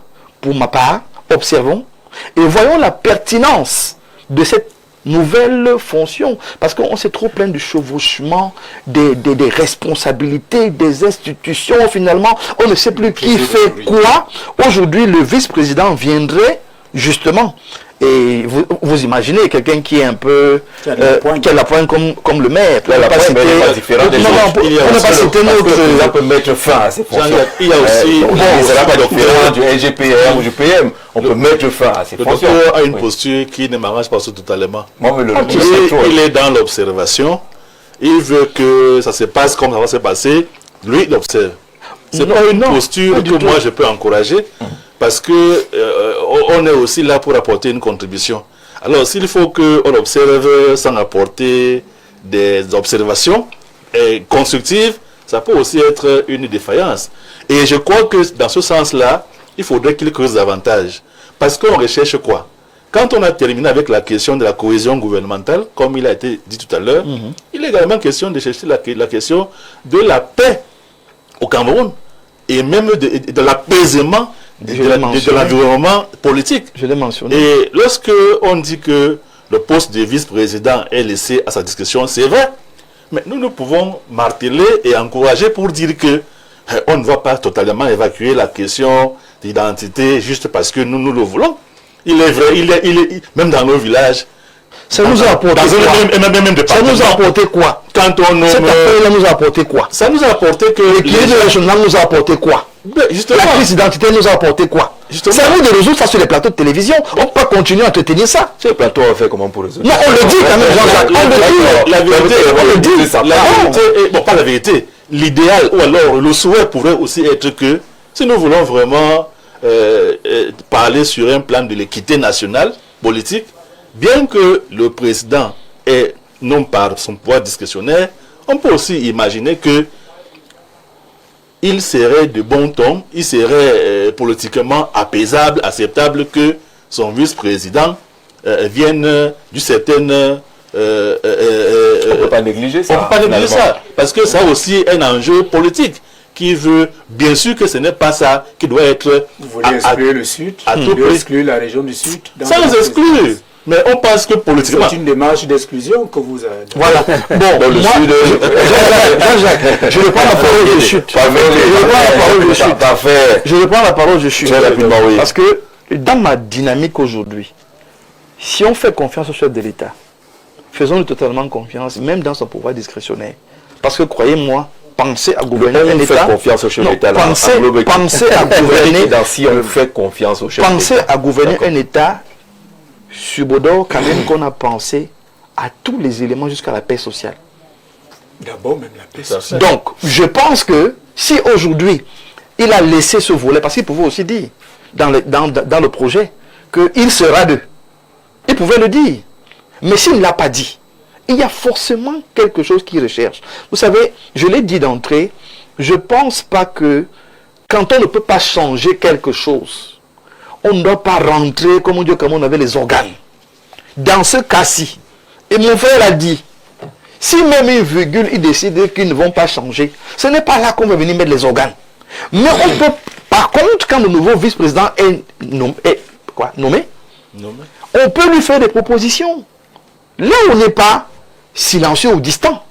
Mais il faut bien qu'on montre patte blanche. On peut parce faire que croyez-moi, qui au vice-président? Au vice-président. Il va se référer au chef de l'État. Naturellement, il va se référer au chef de l'État. Mais Jean-Jacques, écoutez, nous sommes dans un construit. Jean-Jacques, nous sommes dans un construit. Qui n'est pas proche du chef de l'État aujourd'hui? On a organisé des consultations au palais. Ceux qui ont organisé disaient qu'ils sont proches du chef de l'État. Ils disaient... Là, c'est quelqu'un qui va être désigné de manière formelle, avec la signature du père. C'est pas pareil. Tout le monde peut venir dire qu'il est. Donc, pour ma part, voilà, pour ma part, je pense aujourd'hui que dans le construit Cameroun, on peut apporter des idées par le haut, et là, c'est les élus locaux. On peut apporter les idées par le bas. Ne vous fâchez pas, c'est la société civile, c'est les hommes politiques, c'est les intellectuels, c'est l'ensemble de la société qui peut apporter des propositions. On ne peut pas continuer avec un fonctionnement qui n'a pas marché, Jean-Jacques, depuis 90. On est tout le temps en train de lutter comme si la politique était la bagarre et la guerre. Ça peut aussi être la collaboration et la cohabitation. Mais parfois il réagit, monsieur le maire, parfois il réagit. C'est pour ça que je dis que pour ma part, l'opposant n'est pas celui qui est nerveux du matin au soir. À un moment donné, il faut pouvoir continuer. Il n'a pas des raisons pour ne pas être heureux. Non, il peut avoir des raisons. Mais je dis que commençons à construire une nouvelle approche qui consiste à accepter que voilà tel qui dirige le pays. Faites vos propositions, mais laissez-lui aussi une marge de décision et observez.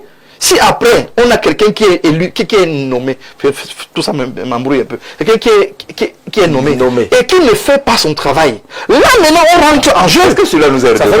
Est-ce que cela nous est redevable? Bon, celui qui sera nommé par le président. Je ne veux pas qu'on 44 ans.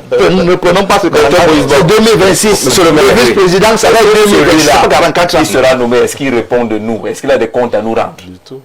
Celui qui le nomme, oui. Jean-Jacques Zé, je vous ai dit au départ que je m'en contente parce que le président est resté dans les minima. Je vous prouve ça.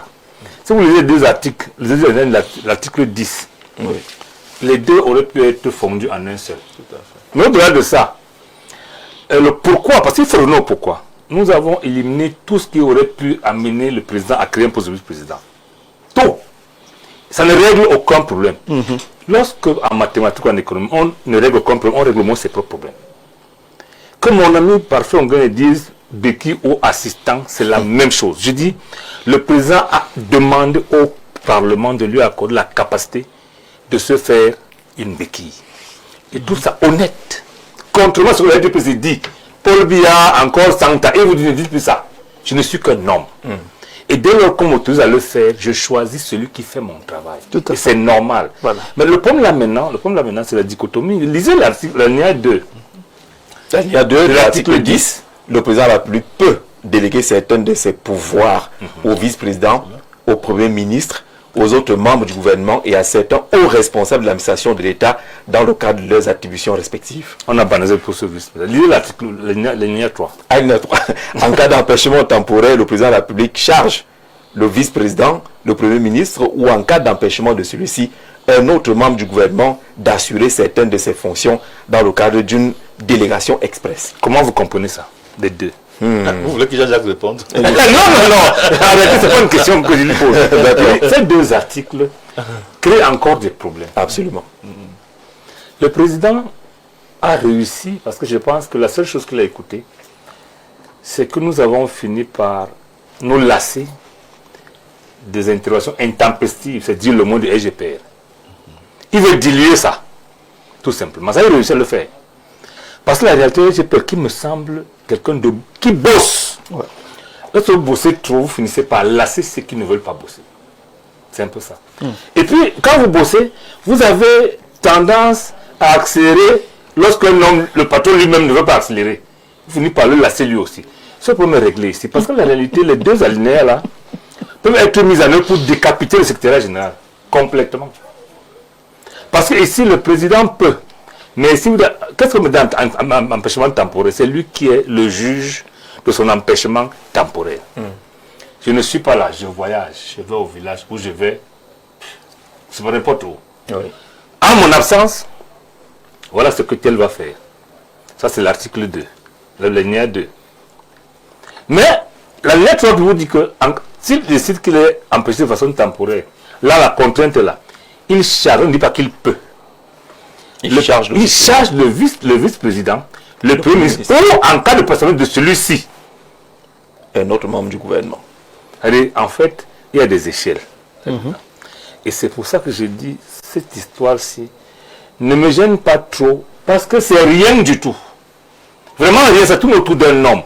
Et moi, je dis, le président de la République, moi j'ai trop crié. L'ingénierie constitutionnelle. Tout à fait, c'est l'ingénierie constitutionnelle. En réalité, ça tourne autour d'un homme. Et je dois rester cohérent. J'ai dit au président, vous ne pouvez plus. Vous ne pouvez pas faire 6 ans sans conseil national de la magistrature. Vous ne pouvez pas tenir de conseil de ministre. Vous ne pouvez pas, et laisser le Cameroun à l'État. La réforme de l'État dont nous parlons, ce n'est pas celle-ci. Le président nous a écoutés, a dit, ouais, les patrons me trompent.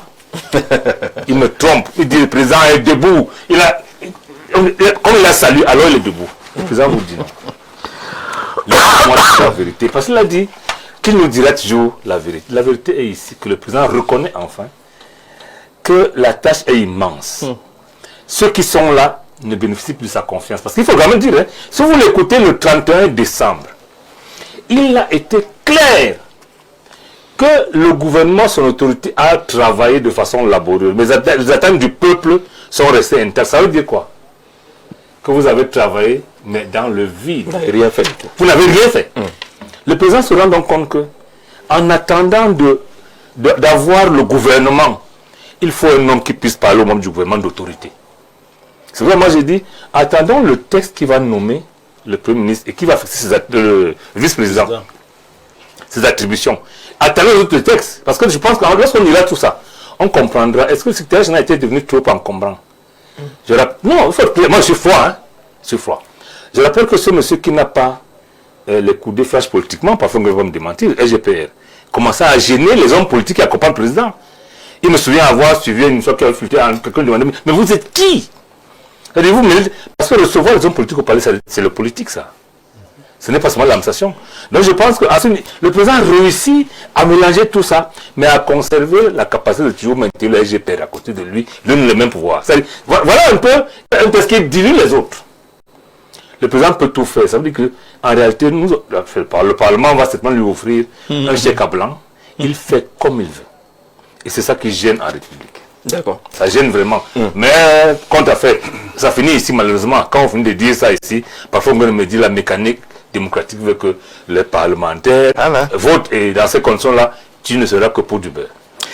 Monsieur Zé, bonsoir. Le type du RDPC tourne autour du pot, mais il connaît bien le problème de l'heure, mais ne veut pas que ça sorte de sa bouche. Le président est fatigué. C'est normal pour son âge, et il a peur de dire ça simplement. De Berthois, qui voulait vous prêter les mots façon plus directe. Bonsoir au modérateur, M. Jean-Jacques Zé, et à tous les panélistes. Très belle thématique. De mon point de vue, le poste de vice-président pourrait diminuer les problèmes de la République. Je vois un contrôle de la succession présidentielle sans passer par des élections pourrait également renforcer la stabilité institutionnelle du pays. Ngoko, depuis Akono-Linga, on vous salue là-bas du côté d'Akono-Linga, le plus 241. Bonsoir à tous, le plateau, Yo Mbok, ça c'est pour toi. Tu as le nom de mon père, le Cameroun n'appartient pas à M. Biya, car tout ce qu'il fait, c'est pour son bien. Ça nous distrait, et rassure-toi, il n'y aura rien pour toi. Parce que bien ne suit pas Info TV.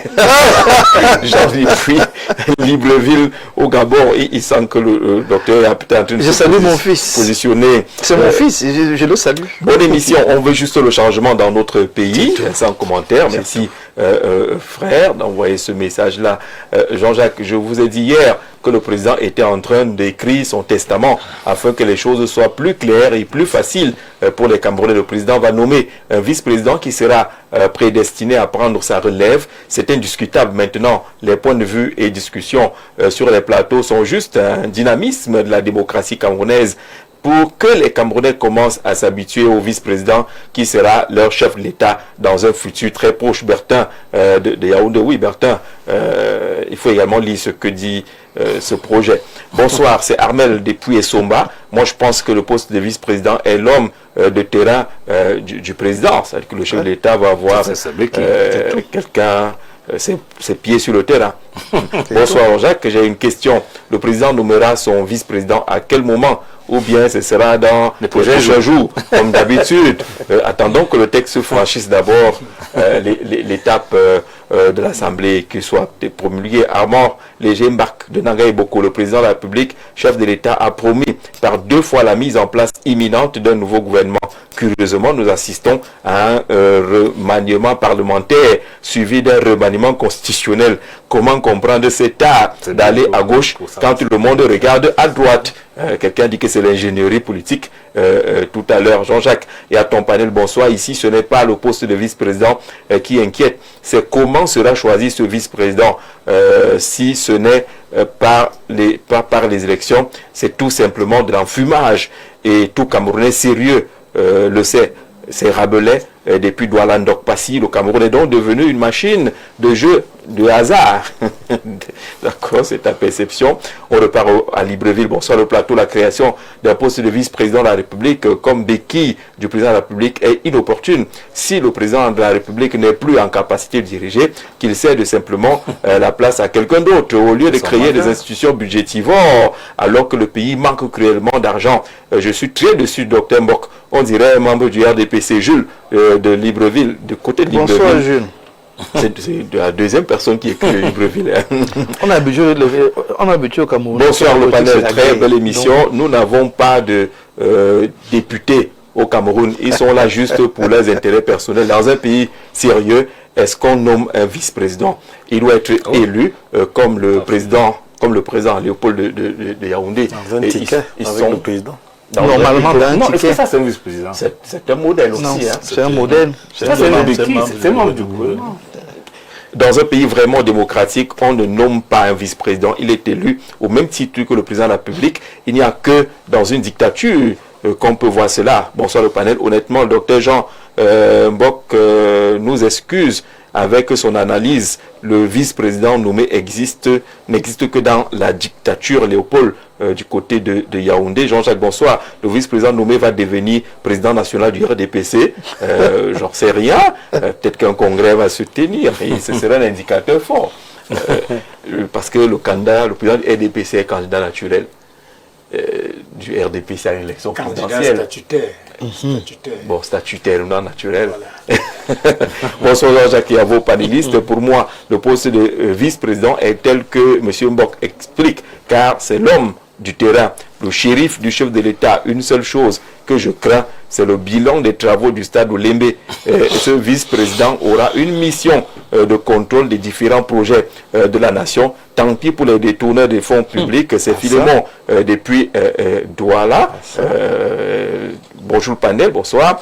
Moi j'ai une question. Les Bamileke sont à l'Assemblée nationale, les musulmans sont au Sénat, les Ekans au palais, les anglophones au premier ministère. Donc ma question, où est la place des Bassa, des Sawa et même des Maka? Des Mobilis, et même des Langéré, et même des Bonbons. Si on entre dans ce sens-là, ça va être assez compliqué. Donc Jacques Franck Dia sera nommé vice-président et prêtera serment le 18 du mois en cours, le pape étant au Cameroun. Non, vraiment, ce qui est sûr, au sorti de l'Assemblée, ce texte va commencer à nourrir également des appels. On va peut-être entendre les appels venant de gauche et de droite, mais la question reste toujours posée. Le pourquoi on ne l'a pas encore suffisamment évacué. Il y a déjà un problème avec le RGPR, avec le PM, avec certains ministres d'État qui disent carrément au RGPR que vraiment ce que tu dis là, ça n'engage que toi. Voilà donc un troisième pion qui entre dans le jeu. Est-ce qu'on n'est pas en train de compliquer ce qui était déjà suffisamment compliqué, Stéphane? Oui, justement, on complique davantage ce qui était déjà compliqué. Mais là, c'est un peu délicat à l'analyse de cette mouture. Parce que on résout, le docteur Mbok l'a dit, deux problèmes. Il y a qu'il faut intégrer dans l'opportunité de la mise sur pied du vice-président. Est-ce que c'est le vice-président de 61? Non. Non. Pas du tout, ça. C'est clair. Est-ce que c'est un vice-président élu dans le cadre d'un ticket qui a une légitimité populaire qui vient par le suffrage universel? Non. Est-ce que c'est un technocrate qui assiste le président? Non. Nous avons le secrétaire général et le Premier ministre dont on peut encore aménager les prérogatives. Est-ce qu'il vient régler les questions de géopolitique du terroir, comme le dit le SMS de tout à l'heure, les Bamileke, les Bassa, les aires culturelles? On dira encore non. Pourquoi c'est non? Parce qu'il est noyé, il vient par le pouvoir discrétionnaire. Si c'est un anglophone, c'est une hypothèse, si c'est un anglophone qui est nommé vice-président, il ne vient pas là parce qu'il représente la partie anglophone, il résout la question francophone, anglophone, non. Il vient parce qu'il est technocrate pour venir jouer un rôle, celui de l'assistant du président. Mais politiquement, il peut être perçu comme le représentant de la partie anglophone, mais ça ne règle pas le problème. Donc ceux qui veulent absolument que la deuxième personnalité vienne de la partie anglophone, ça ne règle pas leur problème. Ça ne règle pas le problème. Parce qu'il n'a pas de personnalité juridique, lui. Donc il vient en tant que... Non, politique, j'avais dit. Elunche, Atangandi, je dis n'importe quoi. Philemon Yang. Il vient en tant que Philemon Yang, en tant que... Mais il ne vient pas pour régler le problème de la distribution du pouvoir parce qu'en réalité, nous sommes dans un environnement... Là, on est en train d'ignorer le Cameroun. Extrêmement hétérogène. Là, on est très technique, là. Il faut être technique pour éviter la guerre. Comme on va arriver à ce niveau technique, si vous nommez quelqu'un d'autre qui n'est pas peut-être anglophone, qui répond à ces attentes-là, il y aura quand même quelque chose qu'on ressentira dans l'opinion. Est-ce qu'on va négliger cela? Non, on ne va pas négliger, mais là c'est le ressenti de l'opinion. Mais qu'est-ce que le président recherche? Mais ça compte, non? Bien sûr, ça compte. Il a dit qu'il est au courant de nos frustrations. Il est au courant comment? Le président va satisfaire la majorité des Camerounais, dont les 45%. Éventuellement les autres, parce qu'il est le président de la République, de toute la République. Mais d'abord, ceux qui ont accepté son projet. Il a un ensemble de réformes prévues dans son projet, qu'il indique déjà dans son discours de prestation de serment, et il a déjà engagé ces réformes. Donc, comme le disait le docteur Mbok, attendez votre tour, quand vous serez aux affaires, vous allez mener vos réformes. Pour l'instant, il a un électorat à satisfaire, et via cet électorat, parcourir l'ensemble des Camerounais. Donc, je ne serai pas d'accord avec toi. Bon, est-ce que le vice-président vient régler véritablement les problèmes? Je crains que non. Je crains que non. Je le vois beaucoup plus. Et c'est ça qui peut créer. Vous savez, comme cette réforme, s'opère dans un environnement, dans un parlement où il n'y a pas de débat contradictoire. On a l'impression que c'est des réformes qui s'opèrent de manière unilatérale, mais qui ont un habillage qui passe par le Parlement pour leur donner une certaine légitimité. Parce que le Parlement indique qu'il y a eu discussion, indique que le peuple a été consulté. Peut-être pas par la voie référendaire, mais par le biais de ses représentants, qui aujourd'hui sont perçus comme des personnes qui sont là pour défendre leur carrière et non véritablement pour représenter la volonté populaire. Et c'est pour ça qu'on ne peut pas totalement évacuer la question de leur légitimité. Pourquoi? Parce que l'opération, l'exercice auquel ces parlementaires sont soumis aujourd'hui est extrêmement délicat. Et il aurait été plus sérieux pour, de remplir cette mission par des parlementaires véritablement habillés du manteau de la légitimité. On ne va pas dire que les parlementaires sont nos pions ou alors nos enfants à qui nous assignons des directives, parce que nous sommes bloqués par le mandat impératif qui est nul. Mais des représentants plus légitimes. Et si l'ensemble des sensibilités politiques, je veux dire la majorité, avaient été au moins présentes à l'Assemblée nationale et au Sénat, la réforme allait porter véritablement une certaine valeur. La réforme allait rencontrer l'adhésion, pas peut-être de l'ensemble des Camerounais. Tu vois la réforme, tout au moins.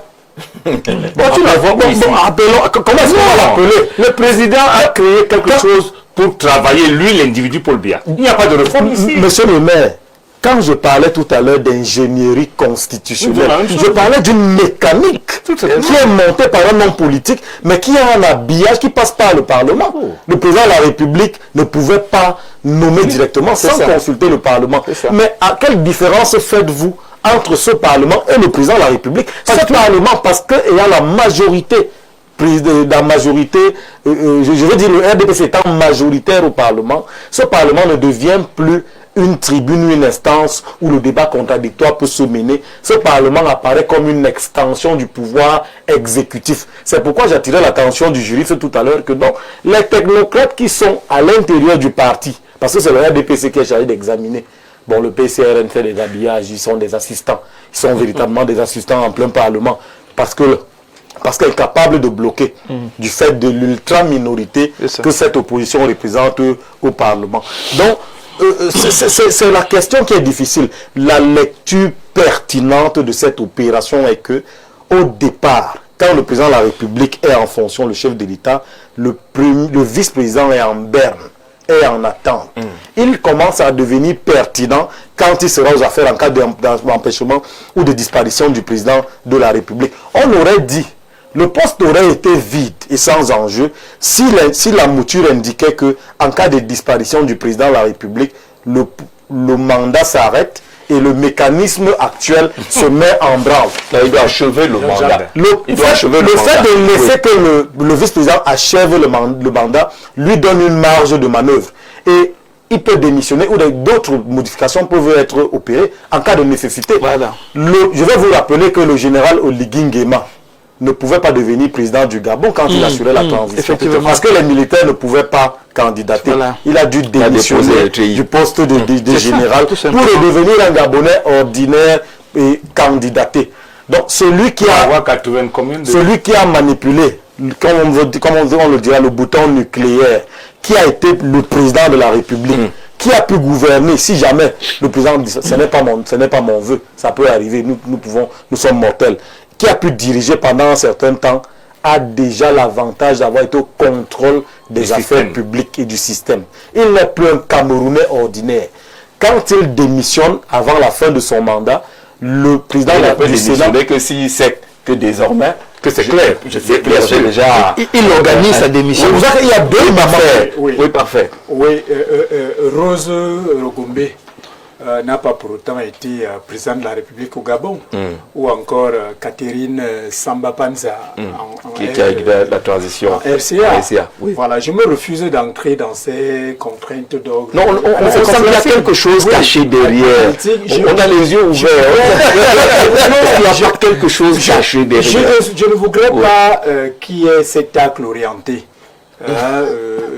de Dr Zanga pour inféoder... un contrôle orienté. Pour inféoder l'imagerie populaire. Moi, je pense qu'il faut évacuer tout de suite l'idée selon laquelle nous pouvons faire des spéculations futurologistes sur la base du service après-vente. Laissons que le vice-président soit élu, peu importe les dispositions. Soit nommé. Attendez, soit nommé. Et voyons l'opérationnalisation. Ce que le docteur est en train de vouloir expliquer, c'est qu'on ne s'arrête pas à ce qui est écrit dans le texte, qui ne peut pas candidater. Oui, Jean-Jacques. Jean-Jacques, je vous dis que l'affaire est un peu plus complexe que vous le pensiez. Si elle ne l'était pas... On l'a pour décomplexifier. Oui, justement, si elle ne l'était pas, on ne serait pas arrivé aujourd'hui à la création de ce poste de vice-président. Parce qu'il vous souvient qu'on a fait des hautes instructions, on a fait des délégations de signature. Mais ça n'a pas pour autant réglé le problème de la gestion du paysage institutionnel et de la cohérence, la concordance dans les interactions entre les institutions. Disons ça en français simple, ça n'a pas réglé les problèmes des absences constatées du chef de l'État. Maintenant, on est dans la stratégie des institutions. Il faut rappeler que les lois sont d'ordre général et impersonnel. Devrait. C'est un principe. C'est ça. Alors, ce qui veut dire qu'on ne peut pas être en train de régler un problème d'une aussi grande importance en nous basant uniquement sur les contemporains. C'est ce que les experts veulent, l'affaire de régler un problème sans savoir exactement quel est le problème. Il faut qu'on sache que si on met le poste de vice-président, il n'est pas le vice-président de M. Biya. Il sera le vice-président de tout président de la République qui viendra. Et c'est le même mécanisme que ce vice-président sera nommé. Ça va arriver et il faut sa campagne sur la suppression. Mais pour le moment, restons dans un esprit républicain et dans un esprit politique pour dire que ce vice-président-là n'est pas le vice-président de M. Biya en tant qu'individu. Alors lorsque je l'ai dit, je pense également qu'il faut évacuer un tout autre aspect, c'est de ne pas enfermer les Camerounais dans un carcan communautaire ou communautariste, c'est-à-dire que de la représentativité du pouvoir d'État. Parce que cela ne peut avoir de pertinence que si jamais les communautés ont une idéologie politique communautaire. Parce que nous sommes dans ce qu'on appelle la convergence idéologique politique, les rencontres des contradictions politiques et des convergences politiques et des divergences. Ce qui veut dire que lorsqu'on est en République, on ne peut pas parler des communautés parce que les communautés ne sont pas structurées dans notre pays comme étant des entités de diffusion ou de promotion des idéologies politiques. Ce qui fait que lorsque vous, Jean-Jacques Zeu, on vous nomme ministre de la communication, vous venez tout simplement, vous êtes simplement originaire de l'Est, mais vous ne représentez pas l'Est. Parce que l'Est n'est pas une idéologie politique que vous venez défendre au sein d'un gouvernement, comme ça se fait ailleurs lorsqu'on parlait des plateformes gouvernementales. Le président du Sénat, le président de l'Assemblée nationale, il y a des calculs communautaires là-dedans. Il y a des calculs politiques. Vous ne gouvernez pas sans tenir pas. C'est pas spécialement écrit. C'est bien écrit. Mais dans la pratique, ce sont des réalités, mais je veux simplement dire que les Camerounais ne doivent pas le savoir. Non, pas que ne doivent pas le savoir. Ça veut dire quoi? Ça veut dire que le vice-président demain, voilà. Vous préparez les gens, donc à ne pas en faire une affaire. Que si le vice-président est un boulot, vraiment on est dans un état où on ne doit pas parler de communauté politique. Le vice-président peut même être le fils du chef de l'État lui-même. Pourquoi pas? C'est le président de la République d'apprécier la personnalité. C'est même capable de jouer pleinement son rôle. D'accord. Parce que c'est pour ça que la Constitution a l'attitude d'en désigner. C'est pourquoi on parle de problèmes rapidement. Jean-Jacques, moi, en analyse vraiment finale, comme on l'a dit hier, c'est vrai, on a plus de 10 minutes. On s'attendait à ce que ce projet ne soit pas seulement un projet taillé à la mesure des individus, mais qu'il ait une vision futuriste du Cameroun que nous voulons qu'il soit pacifique après pour de longues années. Et comme vous voyez, comme on a du mal nous-mêmes déjà à comprendre la philosophie de ce texte, on comprend facilement. Ça tourne autour d'un homme. Vous n'êtes pas les acteurs de cette décision, les amis. Autour d'un homme, c'est une analyse. Or, nous tous on devait peut-être voir que ça tourne autour d'un homme. Mais le problème que nous on pensait qu'il sera abordé, en tout cas moi je vois là-dedans deux problèmes qu'on a voulu traiter. Le problème de la transition et le problème de le problème de l'assistance à la gestion de la présidence. Je voudrais avoir la faiblesse de penser que ces deux préoccupations ont été adressées, mais pour un texte juridique, sa compréhension n'est pas assez facile pour tout le monde. Parce qu'il y a tellement de possibilités, peu, et il y a comme une certaine hésitation sans qu'on prenne vraiment un engagement de ce qui doit être fait, et ça laisse un peu des inquiétudes. Est-ce que ça va vraiment être fait? Est-ce que ça ne sera pas fait? C'est un peu le regret que moi j'ai avec ce projet qui ne donne pas une orientation de manière assez définitive. Nous sommes dans des possibilités, ça ne permet pas une certaine assurance. Il peut nommer un vice-président comme il ne peut pas. Il peut ne pas. Si le vice-président est empêché, il est remplacé. Lui aussi peut nommer un vice-président. On se demande donc, est-ce que le problème est résolu? Est-ce qu'il n'est pas résolu?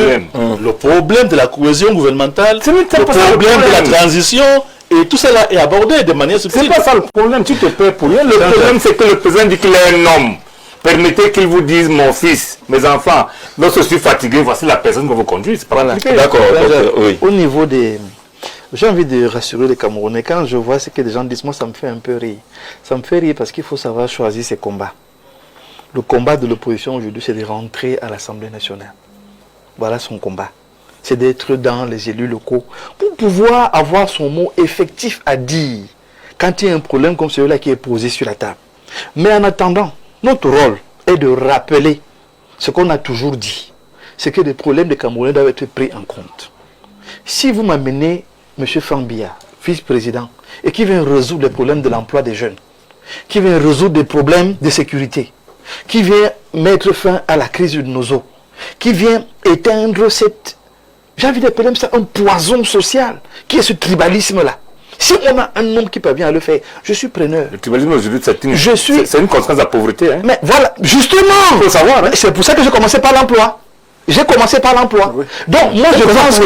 Mais naturellement, parce qu'on s'est dit que les autres mangent mieux que nous. Voilà, c'est tout. Voilà. Donc, voilà, mais je dis que si on a quelqu'un... la pauvreté, mais le mauvais partage. Ne nous trompons pas de combat, mes amis. Je vous en supplie. La personne demande au bas d'où tu viens. Voilà. Ne nous trompons pas de combat. Et c'est ça que moi, je veux que les Camerounais retiennent de mon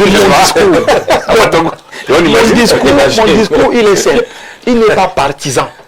Il n'est pas du RDPC ou de l'opposition. C'est un discours républicain, c'est un discours social. C'est que les Camerounais ont des problèmes. Qui est celui qui peut apporter des solutions à ces problèmes? C'est lui que nous souhaitons voir à cet endroit. Et quand il se met à cet endroit, qui la question ne se pose pas. Les gens ont élu Paul Biya, c'est à lui de régler les problèmes. Mais justement, s'il a décidé de régler comme ça, monsieur le maire, laissez-moi finir, je vous en supplie. S'il a estimé que c'est le moyen qu'il choisit pour résoudre les problèmes, ça ne vous regarde pas. Je suis d'accord avec toi. Mais oui, ça ne vous regarde pas. Donc ne venons pas faire un procès. Il y a des Jean-Jacques. Jean-Jacques. En même temps, il y a des problèmes d'argent. Je vous en supplie. Il y a quelqu'un qui dirige ce pays et qui a estimé que c'est la logique qu'il va mettre sur pied et que c'est l'un des moyens pour résoudre les problèmes. Franchement, je vous dis que la mécanique ne m'intéresse pas. Parce que je ne suis pas directement impliqué ou concerné. Ce qui m'intéresse, c'est qu'à la clé, les Camerounais aient de l'emploi. C'est qu'à la clé, ce qui se passe au nous soit réglé.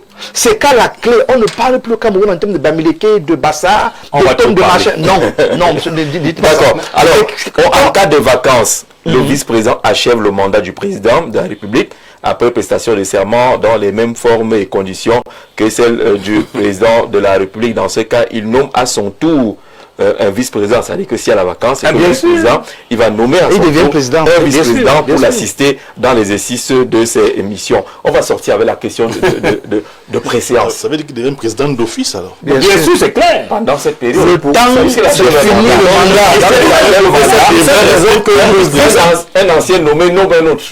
C'est monsieur Jean-Jacques, le débat par là, par cette subtilité. C'est un vice-président qui pourrait devenir président. Et donc, les limitations et les restrictions dans la posture de vice-président ne seront plus... Elles sont ôtées. Elles sont ôtées.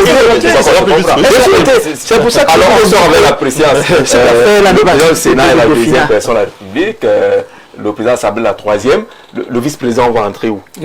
En principe, le vice-président représente l'exécutif puisqu'il forme désormais un binôme. je pense qu'il doit venir avant les autres institutions. Il y a deuxième personnalité. Il y a une deuxième personnalité. Oui, en principe. Il y a deuxième personnalité. C'est la deuxième personnalité. Il est le vice-président. Parce que au cas où le vice-président est à son tour empêché, ou lorsque le poste n'est pas pourvu, un scrutin est alors organisé pour l'élection d'un nouveau président de la République. Dans cette hypothèse, l'intérim est assuré de plein droit par le président du Sénat. Voilà. Il devient la suffisamment décalé. Donc il est la troisième personnalité. Mais suffisamment décalé. La troisième personnalité. D'accord. Tout simplement. Notons donc, petit cas de figure. Si le président vient à disparaître, il nomme un vice-président, et que le président vient à disparaître, le vice-président actuel devient le président de la République. Et nomme aussi. Il nomme un vice-président. Et celui qui ne peut pas se représenter, c'est le vice-président nommé. C'est le deuxième. C'est celui qui est le dauphiné. Il y a pire que ça. Il peut candidater. Il y a volé.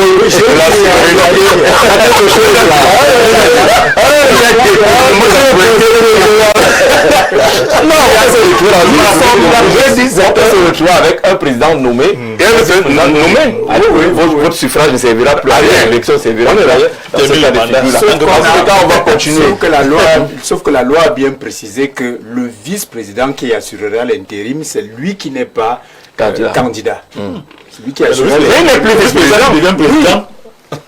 Mettez les problèmes des Camerounais en avant. Mettez les besoins des Camerounais en avant. D'accord. C'est ça qui est important. Le vice-président ressemblera à un chauffeur de salle pour le vrai tireur de pénalty. Il n'a pas de grande marge de manœuvre. Ce monsieur-là. C'est le dauphin. Ce n'est pas le dauphin. C'est M. Mbalépi Ekounou. Moi, je trouve que c'est déjà un bon début pour un développement sûr et durable pour ce pays qui a toujours été boycotté. Donc, je pense que pour le développement, c'est déjà un bon pas. Pour l'émission, je recommande vivement aux hommes politiques de ce pays de regarder le film documentaire « Il était une fois en Côte d'Ivoire ». Frédéric Akribi, propose-nous le lien. On va regarder ce film documentaire-là. Bonsoir, le poste de vice-président est vraiment très important. Je conseille au président de nommer son SGPR. C'est un monsieur compétent. Alors, l'actuel SGPR, vous pensez qu'il peut être nommé vice-président? Pourquoi pas? Parce qu'il est compétent. Éligible. Il est camerounais. Bonsoir, Capo. Il est volontaire, monsieur Ngongo. Il s'est couru. Merci beaucoup. Demain, vous retrouverez Stéphane Mbaga dans le cadre de Le Grand Soir. Et dimanche, n'oubliez pas Libre Expression qui reviendra sur cette question avec Parfait ici et toi. Tout naturellement, merci d'être fidèle au programme de votre chaîne de télévision. Très bonne soirée à tous. Surtout, bon vendredi, ça. Ce sera demain.